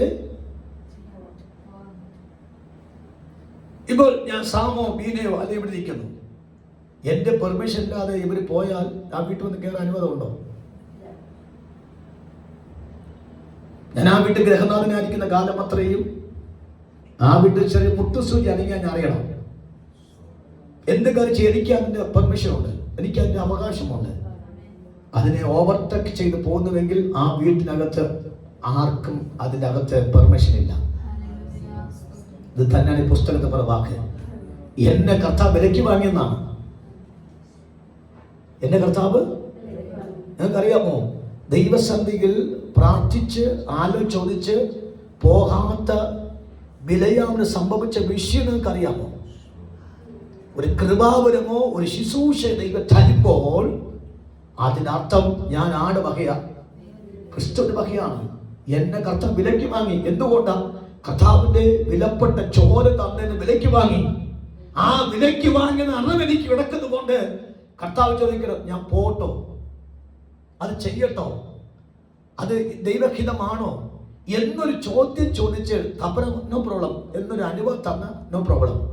പക്ഷെ ദൈവം അതിനകത്ത് മൗനം പാലിക്കുകയോ അനുവാദം തരാതിരിക്കുകയോ ചെയ്തു കഴിഞ്ഞാൽ ഓർത്തോണം, ദൈവം നമുക്ക് അനുവാദം തന്നിട്ടില്ല, നമുക്ക് ഇഷ്ടമില്ല. ഇവിടെ സംഭവിച്ച ഏറ്റവും വലിയ അപകടം ഇതാണ്. അവരെ ക്രിസ്തുവിന്റെ ഏകശരീരമാകുന്നതിന് പകരം ദുർനടപ്പുകാരുമായും വ്യഭിചാരികളുമായും അവർ ശരീരം വിട്ടുകൊടുത്തു. അതിനിമിത്തം അവർ വേറൊരു ആത്മാവിന് വിധേയപ്പെട്ടു. കർത്താവ് ദാസനായ പൗലോസ് എന്ന വാക്കാണ്, നിങ്ങൾ വ്യാപരിക്കുന്ന ആത്മാവ് ക്രിസ്തുവിന്റെ ആത്മാവല്ല, നിങ്ങൾ വ്യാപരിക്കുന്ന ആത്മാവ് പിശാചിന്റെ ആത്മാവാണ്. ആ പിശാചിന്റെ ആത്മാവ് ഉള്ളത് കൊണ്ടാണ് നിങ്ങൾ ഇത്രയും ദുഷിച്ച സ്വഭാവത്തിന് വിധേയപ്പെടുന്നതുകൊണ്ട് നിങ്ങൾക്ക് വരുന്ന ശിക്ഷാവിധിന്റെ അളവ് നിസ്സാരമല്ല, അത് ആഴമായ ശിക്ഷാവിധി വരും. അതുകൊണ്ട് ഒന്നുകൂടി ഞാൻ വാക്ക് പറയട്ടെ, നിങ്ങൾ വിലയ്ക്ക് വാങ്ങിയിരിക്കുന്നു. അടുത്ത വാക്ക്, മനുഷ്യർക്ക് ദാസന്മാരാകരുത്.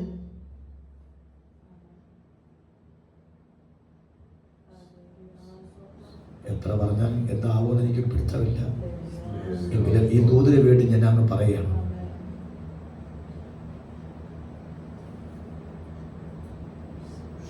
ഞങ്ങൾക്ക് ഏകദേശം ഐഡിയ കിട്ടിക്കാണും. ഞാൻ ആരല്ല, ഈ പുസ്തകം മാവ് ചേർത്ത് പറയണം, ഞാൻ മനുഷ്യന്റെ ദാസനല്ല. എന്നെ വിലയ്ക്ക് വാങ്ങിയത് മനുഷ്യനല്ല. ഏകദേശം ഐഡിയ പറഞ്ഞു. നിങ്ങൾക്ക് വേണ്ടി ആരെങ്കിലും ചോര തന്നോ? എന്റെ ബ്ലഡ് ബി പോസിറ്റീവാണ്.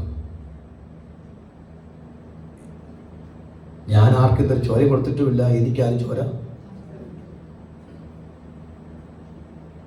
പക്ഷെ ആ സ്ഥാനത്താണ് ആര് തന്നത്? ആ ചോരയുടെ വിലയാണ് ഞാൻ. അതോടൊരിക്കൽ ഞാൻ ആരെ പ്രസാദിപ്പിക്കാൻ പാടില്ല? മനുഷ്യനെ പ്രസാദിപ്പിക്കാൻ പാടില്ല. ഞാൻ ഈ പ്ലാറ്റ്ഫോമിൽ പ്രാഗൽഭ്യം പ്രസംഗിക്കുന്നതാണ്. നിങ്ങളുടെ പാസ്റ്ററാണ് പ്രസംഗിക്കുന്നത്. എനിക്ക് നല്ല പ്രാഗൽഭ്യത്തിന് വാക്ക് പ്രസംഗിക്കുന്ന വാക്ക്, എനിക്ക് പ്രസംഗിക്കാൻ തക്കവണ്ണം നല്ല പ്രാഗൽഭ്യമുണ്ടെന്ന് ഞാൻ പറഞ്ഞ വാക്ക്. ഞാൻ പരിശുദ്ധാത്മ പറയാം, ദൈവത്തെ അല്ലാതെ, എന്റെ പ്രിയാണ്ടിമാരെ, അച്ചായമാരെ, പ്രിയപ്പെട്ടവരെ, ദൈവത്തെ അല്ലാതെ നിങ്ങൾ മനുഷ്യനെ, അപ്പനെയോ അമ്മയോ അവൻ വീട്ടുകാരെയോ നാട്ടുകാരെയോ പ്രസാദിപ്പിക്കുന്നുവെങ്കിൽ നിങ്ങൾക്ക് ഒരിക്കലും ദൈവത്തെ ദാസന്മാരായിരിക്കാൻ കഴിയില്ല എന്ന് ഞാൻ ഈ കൊരിന്ത്യനകത്തെ പശ്ചാത്തല ഉപദേശത്തിൽ അവൻ സ്ഥാപിച്ച് പ്രസംഗിക്കുന്നു. നിങ്ങൾ ദൈവത്തെ പ്രസാദിപ്പിക്കുന്ന പകരം മനുഷ്യനെ പ്രസാദിപ്പിക്കുന്നുവെങ്കിൽ നിങ്ങൾ നിത്യതയ്ക്കുള്ളവരല്ല, നിങ്ങൾ പിശാച് രാജ്യമായ നരകത്തിന് വേണ്ടിയുള്ളവരെന്നാണ് പുസ്തകം പറഞ്ഞതാക്ക്.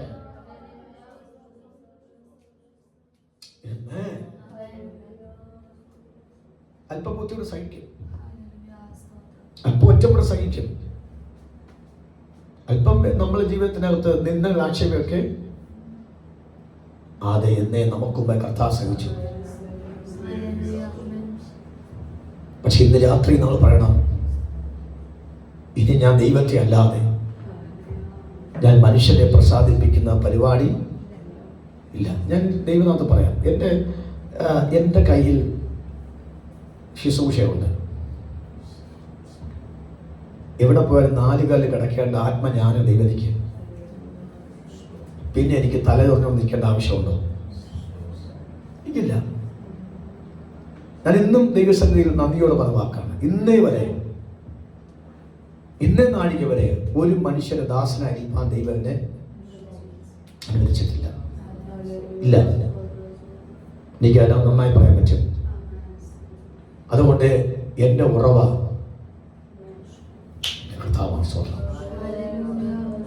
ഞാൻ നിങ്ങൾക്ക് നിങ്ങളുടെ പാസ്റ്റർ നിലയിൽ ഈ പ്ലാറ്റ്ഫോം കൊണ്ട് ആദ്യം പ്രസംഗിക്കുന്നുവെങ്കിൽ നിങ്ങൾക്ക് അത് നന്നായിട്ട് ചെയ്യാൻ പറ്റും.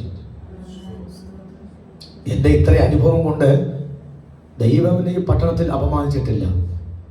ഏത് സ്റ്റേജിൽ പ്രസംഗിക്കാൻ പോയിട്ടുണ്ടെങ്കിലും ഒരു തുള്ളി കണ്ണീരെങ്കിലും പലരും ഒഴിച്ചിട്ട് ഈ ദൂത് സ്വീകരിക്കാൻ ഞാൻ കണ്ടിട്ടുണ്ട്. പലരും അഭിഷേകം പ്രാപിക്കാൻ കണ്ടിട്ടുണ്ട്, പലരും കൃപാബലം പ്രാപിക്കാൻ കണ്ടിട്ടുണ്ട്. അവരുടെ സഭയും വിശ്വാസികളും കമ്മിറ്റിക്കാരും എന്ന് പറഞ്ഞിട്ടുണ്ട്. ഞാൻ കഴിഞ്ഞ ദിവസം ഞാൻ പരസ്യമായിട്ട് ആ വ്യക്തിയെ സംബോധന ചെയ്യാതെ രഹസ്യമായിട്ട് പറയാം, നമ്മുടെ ഡിസ്ട്രിക്റ്റിലെ ഏറ്റവും പ്രാധാന്യം അറിയിക്കുന്ന ഒരു അംഗത്തിന്റെ ചർച്ചിൽ ഞാൻ പ്രസംഗിക്കാൻ പോയി. ആദ്യത്തെ മെസ്സേജ് കഴിഞ്ഞപ്പോൾ തന്നെ കമ്മിറ്റിക്കാർ പറഞ്ഞ വാക്ക്, പാസ്റ്റർ ഇനി ഒരു ഡേറ്റ് ഒരു പാസ് തരണം. രണ്ടാമത്തെ ശുശ്രൂഷിക്കുന്ന മറ്റൊരു സമയത്ത് പോയി ആ സഭ വിശുദ്ധിയിലേക്ക് ദൈവം നയിച്ചു. പറഞ്ഞ മനസ്സിലാക്കുന്നുണ്ടോ? ഞാൻ നിറകണ്ണുകളോടുകൂടിയാണ് നന്ദി പറഞ്ഞ മടങ്ങി ഒരുപാടിയാക്കിയത്. അപ്പോൾ എനിക്ക് മനസ്സിലായി എൻ്റെ കയ്യിൽ എന്തുണ്ട്? ഒരു ശുശ്രൂഷയുണ്ട്. എനിക്കൊരിക്കലും മനുഷ്യന്റെ ദാസനായിരിക്കേണ്ട ആവശ്യം ഇല്ല എനിക്ക് അന്ന് മനസ്സിലായി. ഇന്ന് രാത്രി ഞാൻ ദൈവസഭയിൽ പറഞ്ഞു, നിങ്ങളും അങ്ങനെയാണ്. നിങ്ങളെ വിലയ്ക്ക് വാങ്ങിയിരിക്കുന്നത് കർത്താവാണ്. ഒരിക്കലും നിങ്ങൾ ആരാകരുത്. പറഞ്ഞേ, ഞാനൊരു കാര്യം പറയാം. നന്നായി പറയാം. എനിക്ക് ഇത്ര ആക്കം പ്രസംഗിക്കാൻ ശക്തമായ ആവേശം കൂടിയത് കാര്യം കൊറോണ വന്നതിന് ശേഷമാണ്. ആ കൊറോണയ്ക്കാണ് എൻ്റെ ദൈവം എത്രമാത്രം എന്നെ സ്നേഹിക്കുന്ന കാര്യം മനസ്സിലായത്. ഒരു ആത്മീയനെ അല്ലെങ്കിൽ ഒരു ശുശ്രൂഷകനെ ദൈവം എത്രമാത്രം പരിപാലിക്കുന്ന കാര്യം. ഇത് ബീരിരിപ്പുണ്ട്, അമ്മയിരിപ്പ് കുഞ്ഞിരിക്കുന്നു. ഞാൻ ഏറ്റവും നല്ല ടേസ്റ്റ് ആഹാരം കഴിച്ചതും എനിക്ക് ഞങ്ങളുടെ ഫ്രിഡ്ജ് മൊത്തം നിറഞ്ഞു കവിഞ്ഞതും ചുരുക്കി പറഞ്ഞ എൻ്റെ അക്കൗണ്ടിനകത്ത് ഒത്തിരി നന്മ വന്ന സമയങ്ങളെല്ലാം ആ സമയമായിരുന്നു. എനിക്ക് അന്നൊരു കാര്യം മനസ്സിലായി, ഞാൻ ദൈവസൻ വിശ്വസ്തനാണെങ്കിൽ അവൻ ഏത് ഡിഫിക്കൽട്ട് സിറ്റുവേഷനും നമ്മൾ ഉയർത്തും. കാര്യം മനസ്സിലാവും. രാമൻ പറയാമോ? ഇന്ന് രാത്രി ഞാൻ ആത്മാവ് പറയാം, നമ്മെ ഉയർത്തും. സ്വന്തം പറയാം, നമ്മെ ഉയർത്തും. നമ്മൾ ഒരിക്കലും മനുഷ്യൻ ദാസനായിരിക്കരുത്. ആമേ പറഞ്ഞു, ഉറക്കെ ആമേ പറഞ്ഞു. അവൻ ഒരിക്കലും മനുഷ്യനെ പ്രസാദിപ്പിക്കുന്നത്. ആമേ പറഞ്ഞു. അവൻ ദൈവത്തിന് ക്രിസ്തുമായിട്ട് ഏകശരീരമായി ബന്ധിച്ച് പറ്റി നിൽക്കുന്ന വ്യക്തിയെ സമയത്തോളം ഈ ലോകത്തിന് മറ്റാരുമായി ബന്ധം സ്ഥാപിക്കേണ്ട. നിങ്ങൾ മനുഷ്യന്റെ ദാസനല്ല, മനുഷ്യന്റെ ദാസിയല്ല. നിങ്ങൾ ക്രിസ്തുവിന്റെ ദാസിയാണ്, ക്രിസ്തുവിന്റെ ദാസനാണ്. കരം തട്ടി പറഞ്ഞാട്ടെ, നിങ്ങൾക്ക് എന്ത് വേണം എന്ത് വേണ്ട എന്നത് അവൻ നന്ന് അറിയുന്നവനായ ഒരു മഹാ ദൈവമുണ്ട്. ആ ദൈവം ഉയർത്തിരിക്കുക. ആ നിയോഗമുള്ളവർ കരമടിച്ചു പറഞ്ഞ് നമ്മെ സഹായിക്കാൻ, നമ്മെ സന്തോഷിപ്പിക്കാൻ, പാതി തുറന്നു വരുവാൻ, ഉയർത്താൻ തരാൻ ഒരുവന് മാത്രം കഴിയത്തുള്ളൂ. ക്രിസ്തുവിന് മാത്രം കഴിയത്തുള്ളൂ, മറ്റാരും കഴിയത്തില്ല. ഞാൻ ഇന്ന് രാവിലെ രാത്രി ഉയർത്തുന്നത് എനിക്ക് യേശു ക്രിസ്തുവിനെയാണ്. എനിക്ക് ആരും ഉയർത്തേണ്ട ആവശ്യമില്ല. യേശുവിനെ ഉയർത്തുമ്പോൾ അത് യേശു എന്നെ ഉയർത്തും.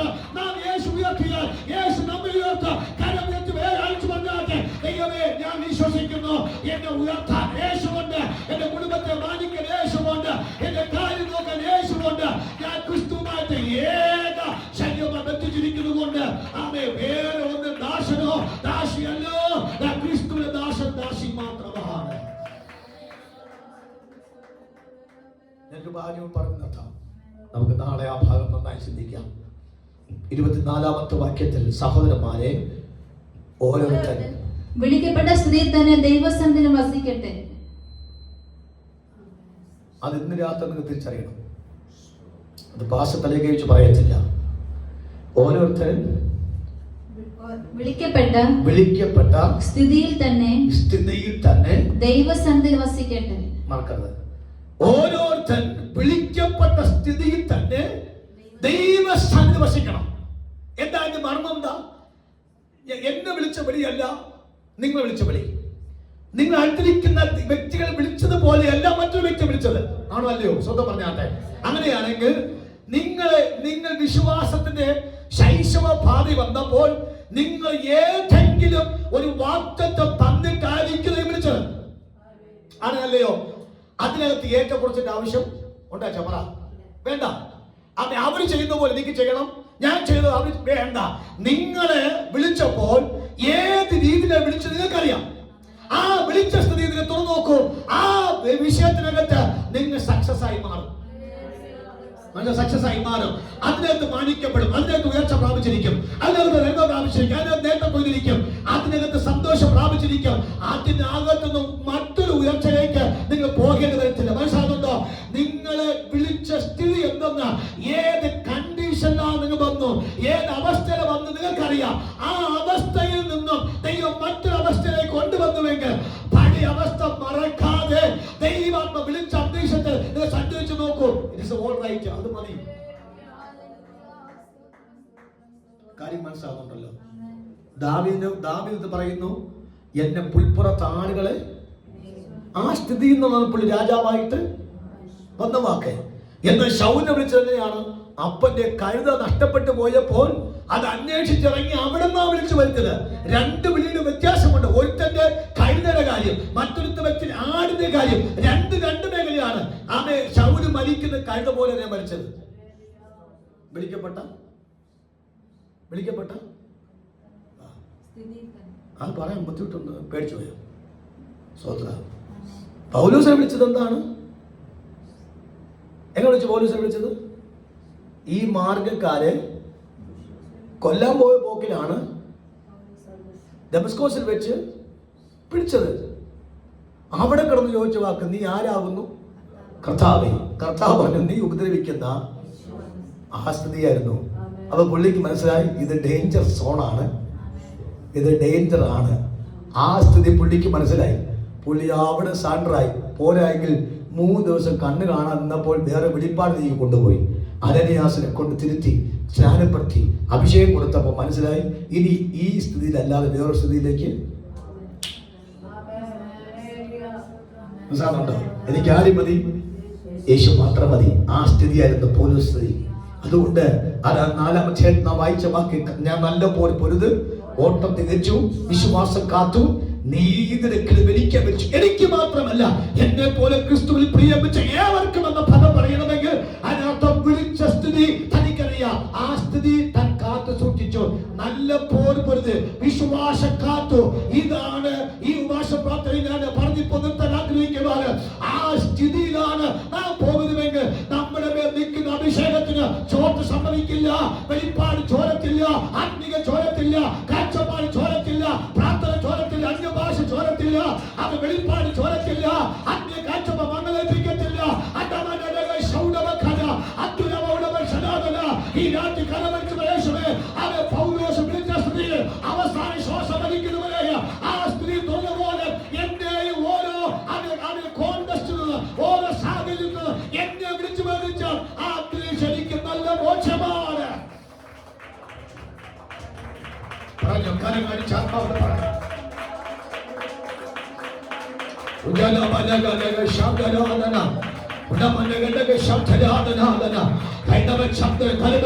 പറഞ്ഞാണ്. എന്നെ വിളിച്ച സ്ഥിതി എനിക്കറിയാം, ഞാൻ വന്ന സാഹചര്യം എനിക്കറിയാം. മറ്റാരും കൂടിച്ചേർക്കാൻ ആവശ്യമില്ല. എന്നെ വിളിച്ച സ്ഥിതി എനിക്കറിയാം, ഞാൻ വന്ന റൂട്ട് എനിക്കറിയാം, ഞാൻ എവിടെയായിരുന്നു, ഇപ്പോൾ എങ്ങനെയായി തീർന്നു. ഞാൻ ഇങ്ങനെ വരുമെന്ന് ഒരിക്കലും പ്രതീക്ഷിച്ചില്ല. പക്ഷെ എന്റെ ദൈവമാണ് നിങ്ങൾ കൊണ്ടുവന്നത്. ആ സ്ഥിതി അറിയാവുന്നവർ മാത്രം നിലകെട്ടുകളോടെ കരപിടിച്ച് കഥാവേ, ആരും അറിയാതിരുന്ന എന്ന്, ആരും നോക്കാതിരുന്നു എന്ന്, ആരും കൈ തടവില്ലാതിരുന്നു എന്ന് അവിടെ യേശു അത് എന്നോട് കാരണതാണ് വെച്ചാൽ ആ സ്ഥിതിയിൽ നിന്നാണ് നാശഭൂഷമായിരുന്നു എന്ന്, അടിമയായിരുന്നു എന്ന്, പാപത്താൽ ശാപത്താൽ രോഗത്താൽ ബന്ധത്താൽ എത്തിക്കപ്പെടുകയെന്ന് ക്രിസ്തുവിന്റെ സ്നേഹത്താൽ ആ സ്ഥിതിയിൽ നിന്ന് ഒരു ദാസ്യ സ്ഥിതിയിൽ നിന്ന് ഒരു പുത്രന്റെ സ്ഥിതിയിലേക്ക് എന്നെ പ്രമോട്ട് കൊണ്ടുവന്നത് വേറെ ആരുമല്ല, യേശു മാത്രമാണ്.